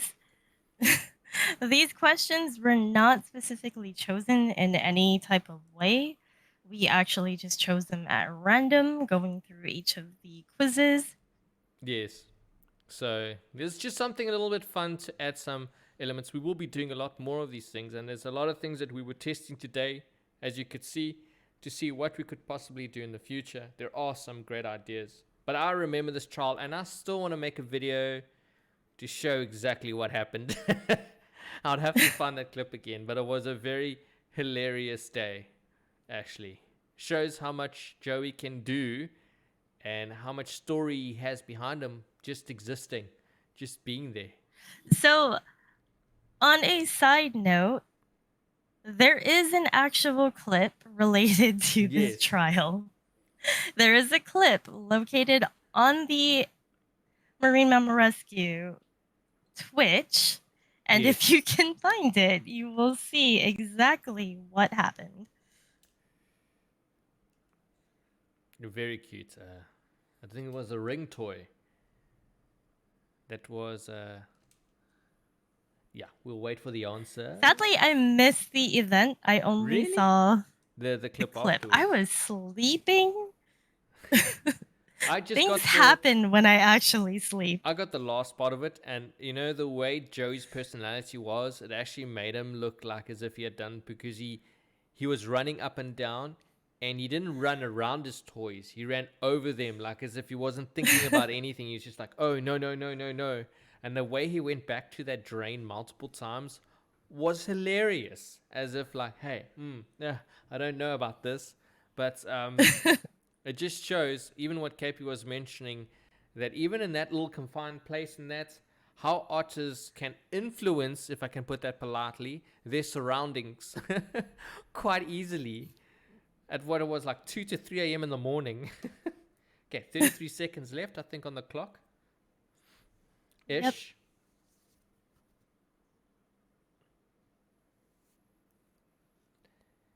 And Becky really flexed her legal muscle there. When do we if anyone can find that clip and post it for everyone, feel free, because I have absolutely no idea where it is. I would really have to go and skim through that.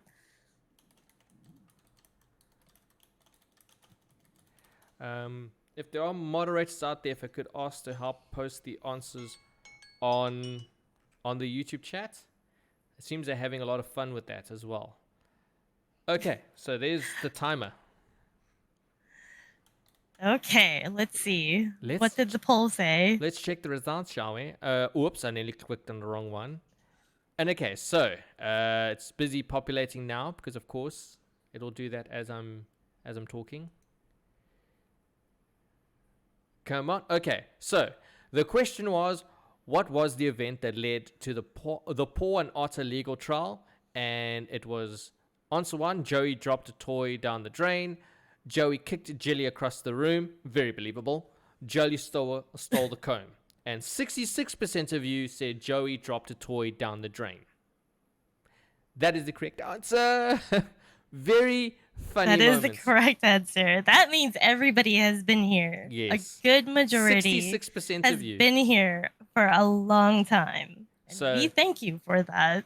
So it literally looked as if, because there was a couple of times where he moved his paw, and that's what this trial about, was whether or not he did it on purpose or whether it was innocent, which I think leads us to our next question there. Let's go for it. Yes, which our second question is, what was the verdict of Paw and Order? Was he found guilty or was he found innocent? And the question here was, it was premeditated toy disposal. Yes. I was on the side of the law where I believed he did it on purpose, whereas Becky was in defense of Joey. So what is the answer? And your timer starts now. Hold on, watch Porty for the clip. We'll definitely have to find that clip and post it afterwards. Lolo, those were the days, JJ. Yeah, no, we need to look for it. Someone actually posted it. D-Fire has found the clip. The sheriff has found the clip. I'm actually going to post that on... maybe D-Fire, if you can post that on YouTube as well, so people get context. So what do you think watching this clip? Please look at it while we're doing these 2-minute things. See if you find if Joey was innocent or not, and would your guess be correct of what actually transpired on that day? I will say that the other things have also happened at times. Yes. Joey has kicked Jelly, and yes. Joey also stole a comb. Yes, so those are all things that actually happened. And I believe on stream, by the way, that the otters have been treated to some nice green-like enrichments. They're definitely ice blocks, but seems a certain someone is hoarding them all and going back for more ice. Good gosh, I feel that's a Taz in the making. Okay, 1 minute 24. I don't know the verdict, but after I voted, I think I'm right. That's the fun part of this, is you might think you know, but hold on.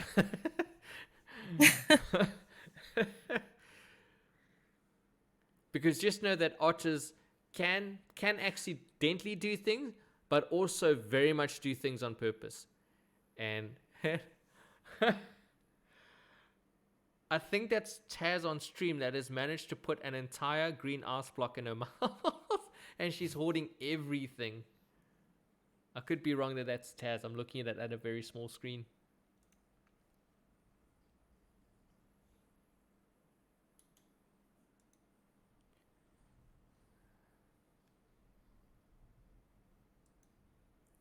We are coming up to the 20-second mark.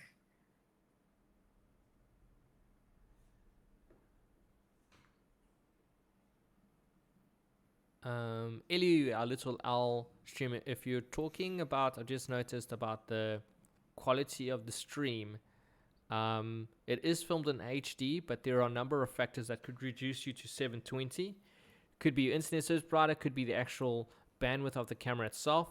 As much as we try to project the stream at 180p, it's not always the case that it'll actually come out that way. It's that is the highest level it can reach, and we try to push for that.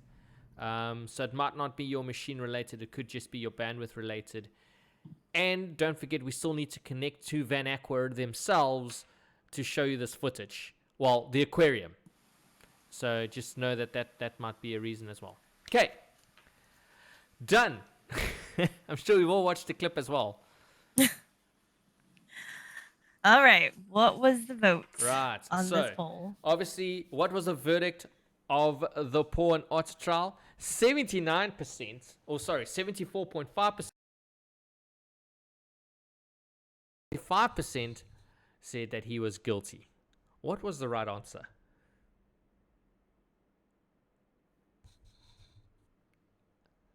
So, you'll be happy to know, for those that really like Joey, that Becky managed to hold a solid case with all her legal profession, and Joey was in fact innocent. So, maybe you voted because you knew the answer, or maybe you voted because you wanted Joey to be innocent, but after Becky's trial and my severe lack of legal knowledge, Becky won the case for our little otter, and he was voted innocent, although I still question his motives myself.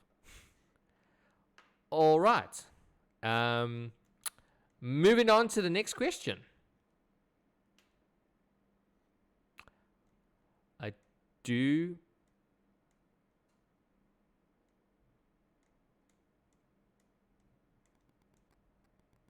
Okay. Aoetenshi, I don't think I can hear you if anyone else can.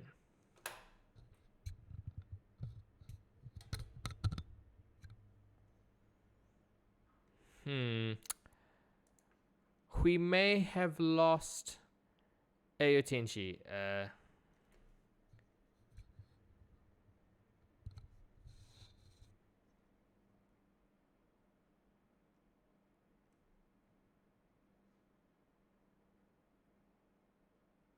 I just want to check if everyone can still hear me.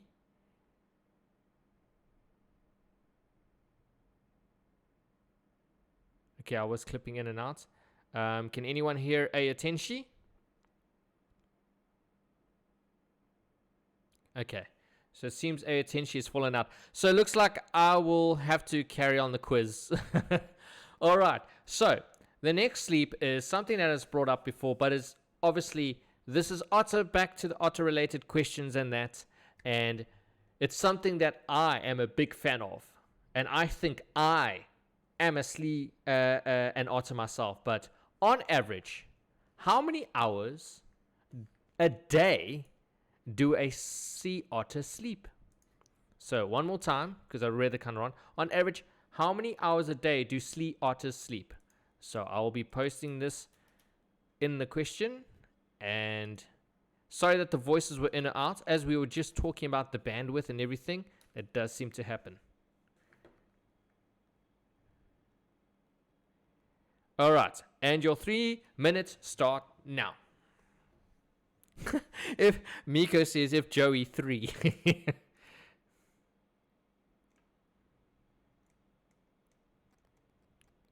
So consider all the information you know about otters and how much you've seen them asleep and seen them awake.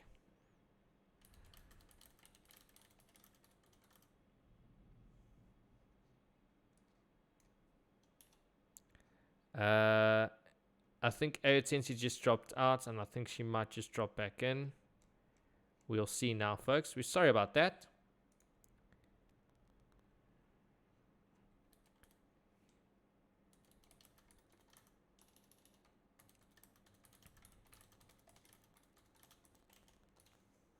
Three minutes. Now I'm all by myself.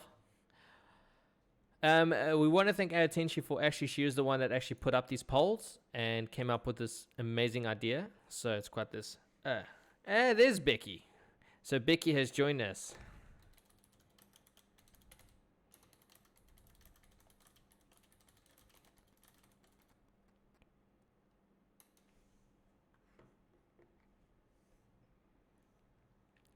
One more minute. I feel like I need a song here. I hear her a little bit.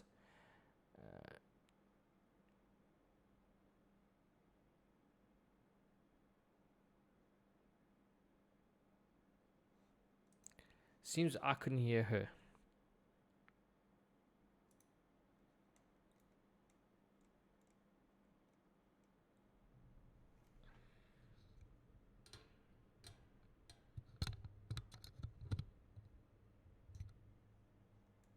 Ooh, she's talking. Just 1 second. I think it's on my side, folks.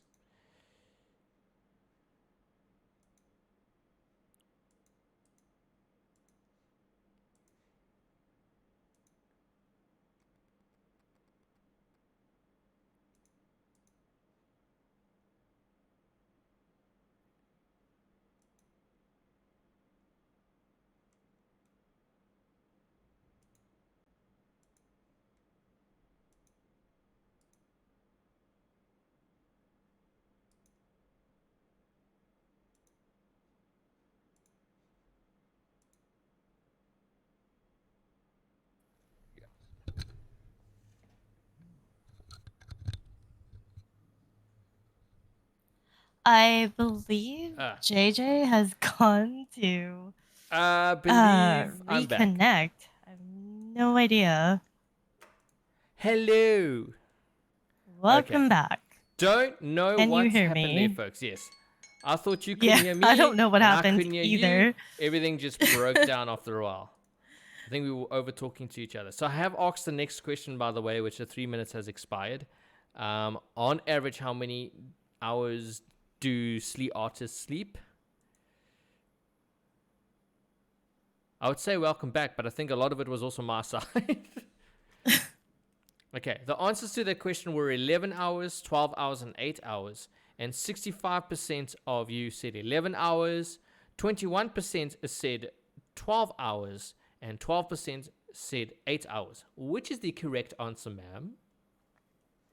The correct answer is, on average, sea otters will sleep 11 hours in a day. 11 hours. So, well done to all of our brainy persons who have obviously also done the quiz before and have fair amount of knowledge about otters. So that's one question down. We're doing very well. Most of the answer percentages have been on the right side of it. Okay, so what is the next question? Yeah. The next question is, in the lore and world of Joey, also known as His Royal Highness, who is the most senior air blower who cared for Joey? Senior. Yes, I like this Senior. one.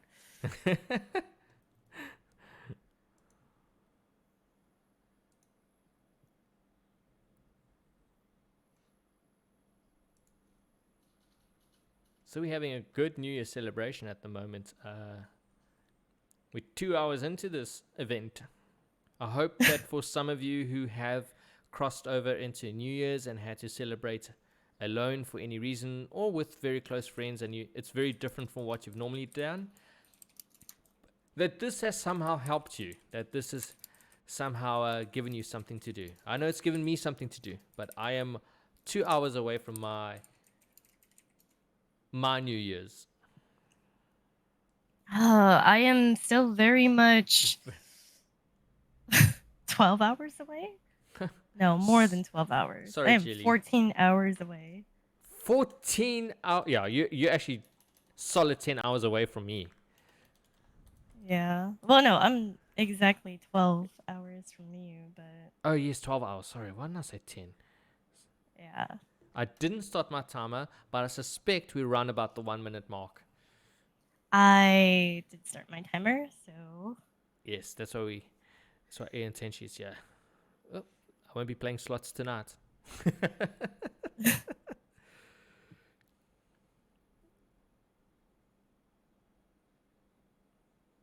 We have Kunuk Otter, we have Joey Otter, and we have Taz Otter. Oh, and Taz has to be as close to a relaxed otter as possible.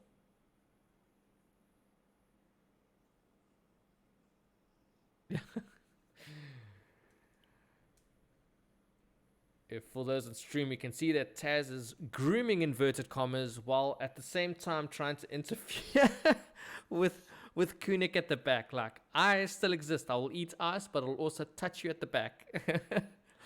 Tazzy, why cannot stay still? Because she's Tazzy. She's a Taznator. She's a terrorizer. And there we go. Paw push to the face. Spancy Tazzy. Hey Miko, thanks for staying on air with us. Miko is way past her bedtime, but she stuck it out with us to help us. So please give her some props. Yep, Miko is definitely pulling that overtime with us right now. She's doing what I normally get to chase to bed to. So, Mom, where are you? Tessa's asking, Mom, where are you, Miko? Mama Miko. Okay, I think have we gone over our time? Actually, no. No, we are wow. at 15 seconds. And you know that when Aoetenshi is on here, we will keep to that scheduled time, which is a good thing. Aoetenshi is responsible. Well, unless everything decides to explode. Yeah, like almost just now, then. All right. We are at time. Let's see the results. Okay, I'm going to say this. I like the way everyone answered, but unfortunately it might not actually be true. Who is the most senior or senior air blower who cared for Joey? 51.4% of you answered Carl. Oh, Carl. 39% of you answered David Blowy, and a very small 9.3% of you answered Wendy. I know the answer. What is the answer, Aoetenshi? The answer for this question was, I will say this first. It was based off of who was the oldest Yes. air blower that was actually in Joey's nursery. And the answer to that was David Blowy. Yes. As he was brought out of his retirement. Yes. As poor Carl, may he rest in that big air blower heaven in valley in the sky. Carl was definitely the most popular. Yeah, but he wasn't the oldest. I see D-Fire celebrating. Yes. Carl wasn't actually most of Joey's original videos as well, even when he was being cared for, when he just had got rescued. So he makes a lot of appearances in other videos. But when it comes to age, David Blowy even had duct tape on him. And he was still doing his job. Chipped duct paint. Tape, and yeah, he was still there taking care of a little meeping otter. So I like the way everyone answered. Unfortunately, that's not the correct answer. Yes, I thought it was Gustav. Tessa, it's really... that chopper has been keeping poor Tessa up in the sky long. I thought it was Gustav. I wish it was Gustav. I wish I was the most popular fan, but I am not. All right, everyone, next question. Okay, this question. As we all know, Joey was luckily found and rescued, meeping outside of a person's home. But where was Joey originally found? This is one I never get right. I know it in my brain, but I can neither say nor spell it. Oh, speaking of Joey being rescued, there he is doing his very classic rubbing nose speeds. By the way, the timers have begun of course. Oh, and and of course, Taz just startled Joey with waves, nothing more than waves. Oh, JJ, you put up the wrong link. Whoops. JJ, how could you? How could I? Where was Jerry? Never mind. Thank you for that. Let's put up the correct link. Ba, ba, ba, ba, ba, ba, ba, ba. I'd like to blame nothing because nothing, there's no excuse for that. All right, I have restarted the timer. Yes, I'm emotionally distracted because of the thought of Carl. Absolutely, Tiny Tuber. That's what got. And it's also Gustav's voice. When I channel in a Gustav, he wants to just disrupt me. So yes, it's a mixture of remembering good old Carl and Gustav. Thanks, Jen popped on. I will add this in if anyone has ever seen Princess Diaries. If anyone has seen it and remembers the line from it, that whenever they talk about King Rupert, they say, "King Rupert, may he rest in peace." Whenever Carl is mentioned, I always think of Carl, may he rest in peace. I do too. Don't worry, I do too. Absolutely. Gustav Diaries? Gustav Diaries would be a very, very interesting life story, I would believe. That is actually, yeah, that's that's very true. I definitely think that. I'll say that one thing. I definitely, any time that happens, I think of may he rest in peace. That poor little, how I miss Carl. So he was the first. I'm not giving away because it might be in the quiz, but he was the first. What first? Not saying at the moment.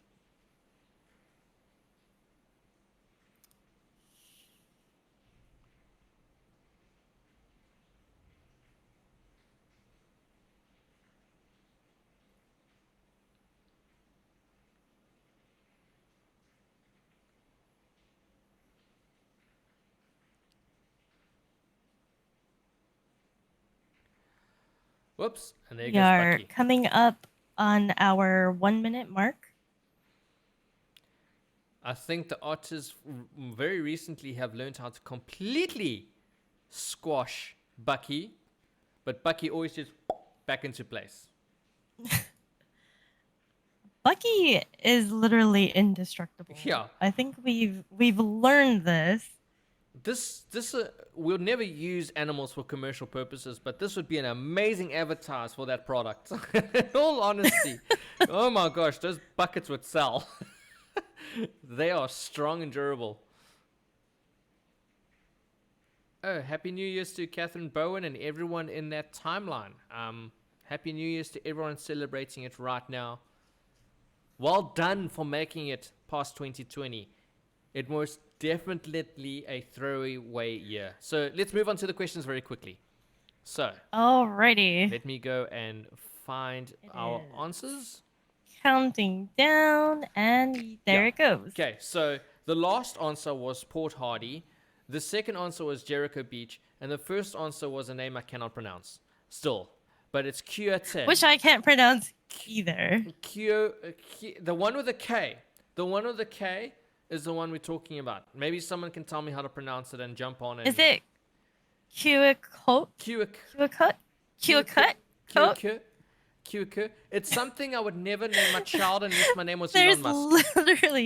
There's literally been like 3 times people have told us how to pronounce this, absolutely. and I still can't. For the life of me, pronounce it. But that is where he was found. He was actually found by a member of the public as he was crying overnight outside of their house. According to the actual story, it was actually in someone's. They just looked outside the window when they heard it screaming. And he was right there. And he was right there. So the otters were clearly operating around the house. 97% answered the correct answer, and I do apologize, I cannot pronounce it. I lack culture. Right. Next question. Let me try and copy the right one this time. All right. This question. What is the name of the fur coat infant Seaotter pups have? Oh, good gracious me. All right. I can't pronounce Remember, it either. this fur coat allows sea otter pups to float in the water, and it helps the mother otters to forage for food as they lock their baby down with that kelp belt. I see someone is saying that the name of the place was Kiukit. But it seems that Kiukit? Yeah. Okay. Kiukit. We'll try. But it seems a larger amount of us also have no idea how pronounced. We'll have to go look at the video that made everyone cry because it's mentioned there. I'm so sorry. Oh, the video of Joey starting his journey. Yes. Yeah, that was like a very emotional time for everybody who watched that video. It was. I will say this. I'm not trying to blow my own trumpet on that, but I knew it would be a special video to make because I was 2 minutes into making it, and I wanted to flip and just roll my eyes. Had that big lump in my throat, like, oh god, this isn't gonna be easy. Yeah, but it's a very special moment for Joey. And again, it's thanks to everyone here, as the caregivers, absolutely 100%. They are amazing people. They take care of it, but that's all made possible by your guys' support and how long you've been with us, how many adoptions you've done. And even if you haven't done adoptions, that you're here every day, that you've been here every day, helping the algorithm learn who to give the videos to. Because that's one thing we need to communicate. Even if you're not able to adopt, by the fact you are here every day, you're actually telling YouTube that it needs to be seen by more people. That's how it works. This is why we want you to like and subscribe and join this Discord channel. You are helping this brand that is Joey be exposed to the outside world. He's on Access Hollywood because of everything that we've done together. Very few animals, like there's other very popular streams, but just put in this way, because of your efforts in that, you have helped make Joey go viral. A little PSA message there suddenly. Just thank you, everyone. We're just missing that, very emotional background music. Yes, and the fade to black and white. While Bucky's getting absolutely stress tested, destroyed. It's just and it's Poor managed Bucky. to keep its shape. Bucky deserves a very good vacation one of these all days. All the Buckies.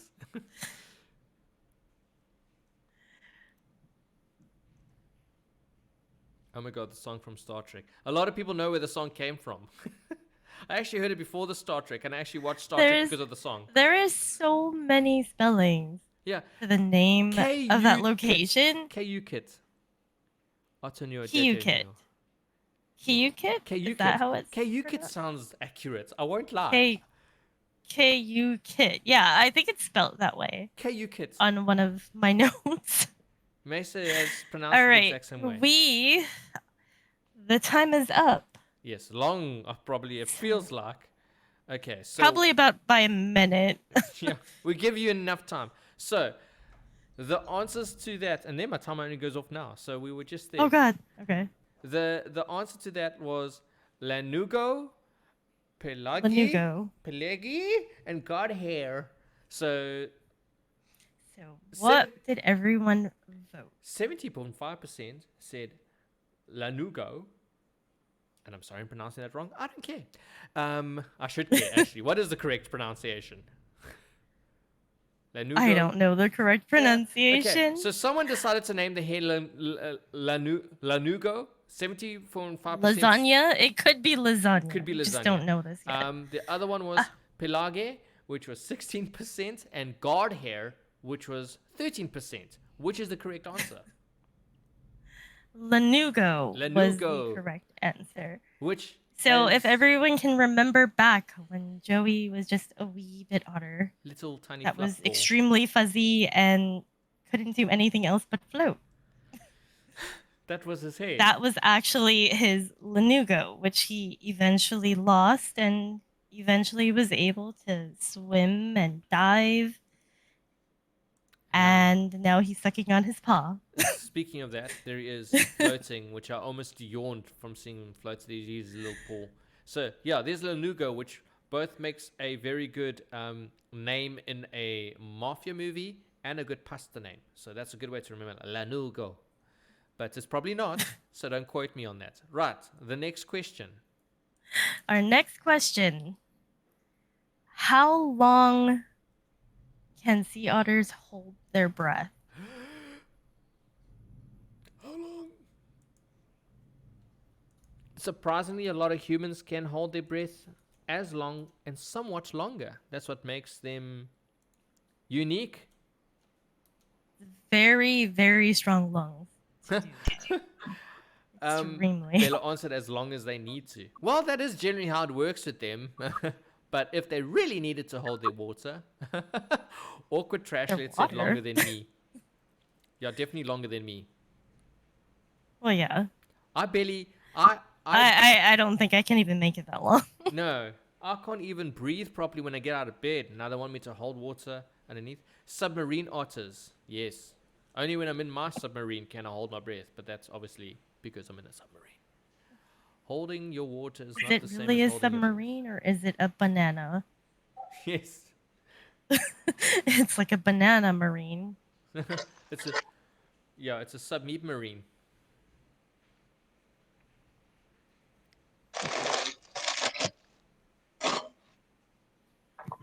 When I've been talking in the YouTube chat and not here. Yep. Thank you for talking there. Awkward trashlet. I'm just gonna. I've decided just to call you AATL.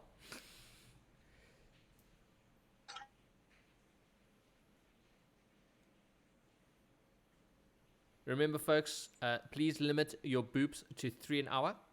The screen can't take it, and eventually the otters will cover their own noses.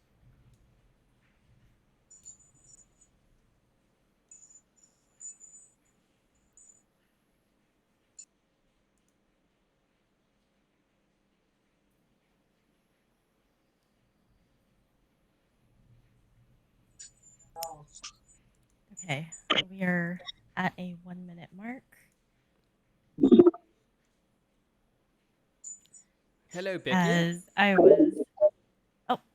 Becky with us? Yes, Becky is with us. As I was hitting my button for my timer, somebody messaged me, so I think it stopped me because it was like, hey, look at this message. I think we're around about the 1 minute mark ish. Yeah. Less. Actually, a bit less than 1 minute. Yeah. I am luckily looking at my clock at the same time.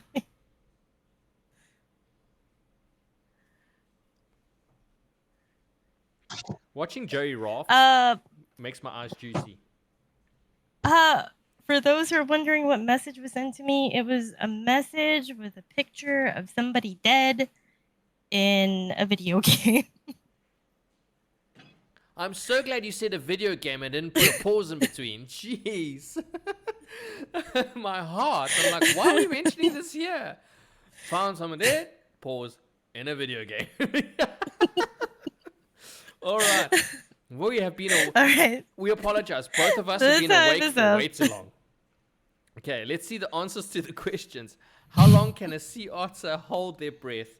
And the answers were 5 to 6 minutes, 7 to 8 minutes, and 3 to 4 minutes.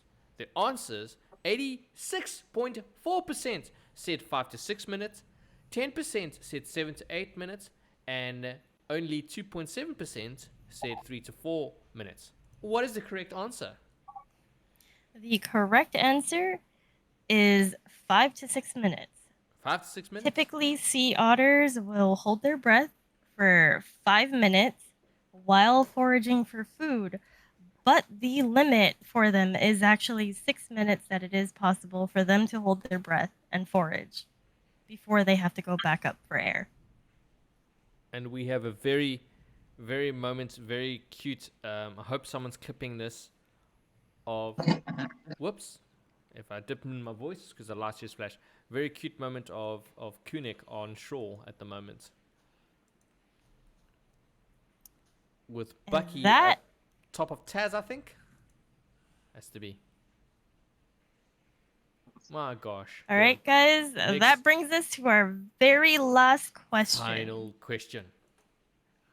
And this might be tricky for some, especially for those who have only recently found Joey. But we have kept you all long enough today, I believe. And thank you for joining us. Absolutely. And sticking around. But Joey TV. When did Joey TV begin streaming? And we are posting the questions now.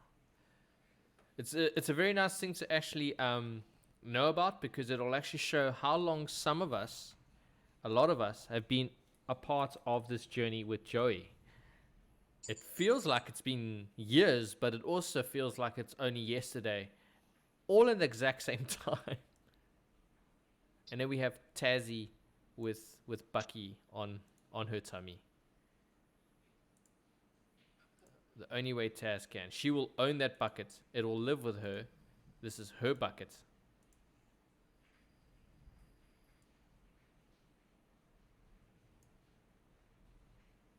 And might I say, without being too disrespectful, but she is mighty floofy. With ways.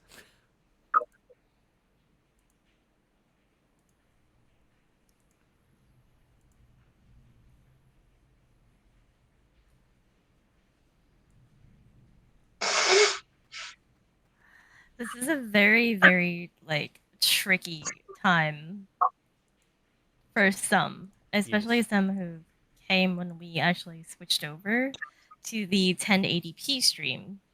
Yes. Which is a different time. Of course, folks, I know, like I said, there's a lot of heartache being felt and things like that with some of things.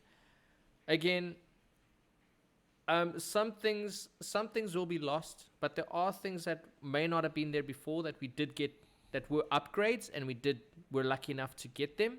So just try to put your frame of mind back in August. And as mentioned, the chat is just moving to a different place where, first of all, it's a lot easier on us moderators to help further engage with you, as opposed to just watching out for trolls, if I can put it. But there's so much more you can do on Discord that you cannot do on YouTube chat. So all these little reactions that you're posting to Miko at the moment and so on, you can only do that on Discord. So it'll really be a easy transition. The good news is you still get to see the artists. You still get to see them in all their glory. Especially like right now. Taz doesn't know whether she wants Bucky or to eat us at the same time. These animals. Oh my gosh. Reacts are good for my lurking. Absolutely, Isabel. Exactly. So those that don't really want to speak but want to let someone know that they were funny or insane like me or weird, you can just enter reaction and participate in things like this. Yep. And actually, with this platform that we're on now with Discord, we have a lot more flexibility to try to do more and interact with everyone more. Absolutely. And as you can see, people can take screenshots and immediately post it on Discord, so we get to enjoy everyone else's screenshots, because I just tried to take them and I couldn't take them. So if you're taking screenshots, you're helping everyone, including people like myself. And Discord lets you see what you missed on chat. Absolutely. YouTube chat only goes back a few lines, whereas Discord goes back historically throughout the chat. So you will never miss what happened the previous day. And as mentioned, I haven't mentioned it, you can filter the chat. If you go to search bar, you can filter something. So if someone said, I said this yesterday, you can filter it by their name, by the channel, by only images, by only right down to what you're looking for. So this is a great move. It is a move to put pressure off a lot of factors, but it is a great move. So as per my video, this is not the end. This is the beginning. And oh my goodness, did Taz just get a huge fright? Someone clip that immediately. That is going to be in the pupdates. that is going to be for next year's pup date. The Bucky All went right, flying. so Yes, let's see the answer. Jeez. It's like Bucky was bent and it just expanded. All right. Let's see the results. When did Joey TV begin streaming? So the answers were July 20th, 2020, August 20th, 2020, and June 20th, 2020. All 2020, 2020. And 82% of you answered answered July 20th, 12% answered August 20th, and 5% answered June 20th. Which is the correct answer? The correct answer is July 20th. Yes. And I think that's very fitting. As Joey was found at 10 days old, approximately 10 days old. Yes. And the stream actually began on the 20th, and it's, as you all can see, has still been going all the way till now. Which is very rare. rare. If we are transitioning, it is still going to keep going on. Because in all retrospect, this is one of the rare times that a rehabilitation of an animal that has been live streamed has gone on for this long.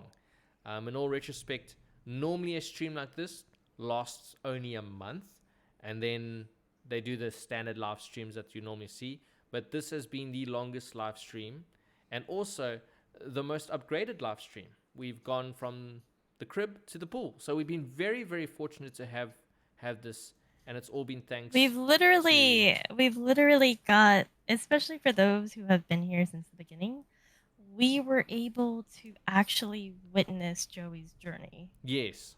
From when he was first rescued, and just his transition in general, like which is him not liking unprecedented. water, and definitely not liking jelly. Yes, and then liking jelly again, and then kicking him across the room. It's correct. Poor jelly. But that's Aoetenshi makes a good point. This has been one of the very, very rare moments we have got to see an entire rehabilitation of an animal, especially a sea otter, which previously would have not been done in this fashion. And Van Ack was very fortunate to get Joey at such a young age, because a lot of the otters only went there after 3 months or so, or some of them, but we got to see it basically right from the beginning of Joey's life in his cute little fluffball stage. He has definitely become a figure for his species. An ambassador of otters. Very much, yeah. He's very much world renowned. I'm pretty sure everyone in some capacity knows Joey. And the most humbling fact about it is that Joey doesn't know this. Joey is just being himself in the pool, lying there just with his Seaotter fire in his mouth. Look at that shot of all of them. Thank you, camera person, clammer person. That is an amazing shot right there. You get to see all three of them. And what we also we must take into consideration is that this was ideally actually only for Joey, but now we've been exposed to all of the otters, including Rialto, which a lot of you discovered Joey because of Rialto, been watching his video clips, Mama Miko. So we managed to actually go on this journey with Joey, and there are a lot more exciting things that's happening. It's very relevant that Joey's stream started on the 20th, which is the number of this year, and he's been very positive.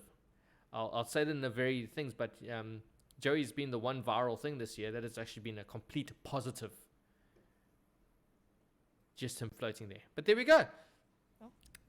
Thank you, everyone. Oh my gosh. Thank you, everyone, for joining us today. We really wanted to do something special for everyone, so we definitely hope that we've been able to give you guys some fun and enjoyment as we say goodbye to this terrible year and prepare for a new year.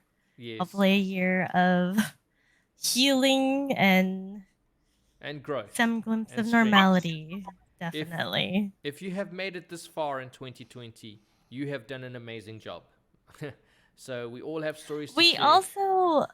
we also really want to thank you all. This is something that we haven't said yet today, but we do often say this.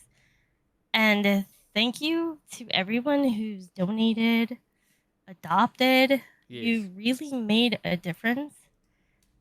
Even if we may not really say much about it, but it's definitely made a huge difference in the care of the animals and just going forward in the future for the rescue center. So thank you so much, everyone, for all that you've done. And we will say, obviously, the adoption program ends until spring, so it ends today. So if you're going to get your adoptions in, get them in now, because after today, it will end until the next MMR season opens in spring. And we also like to thank those that have been donating to the coffee fund. That has really helped our system a lot. A special thanks for that.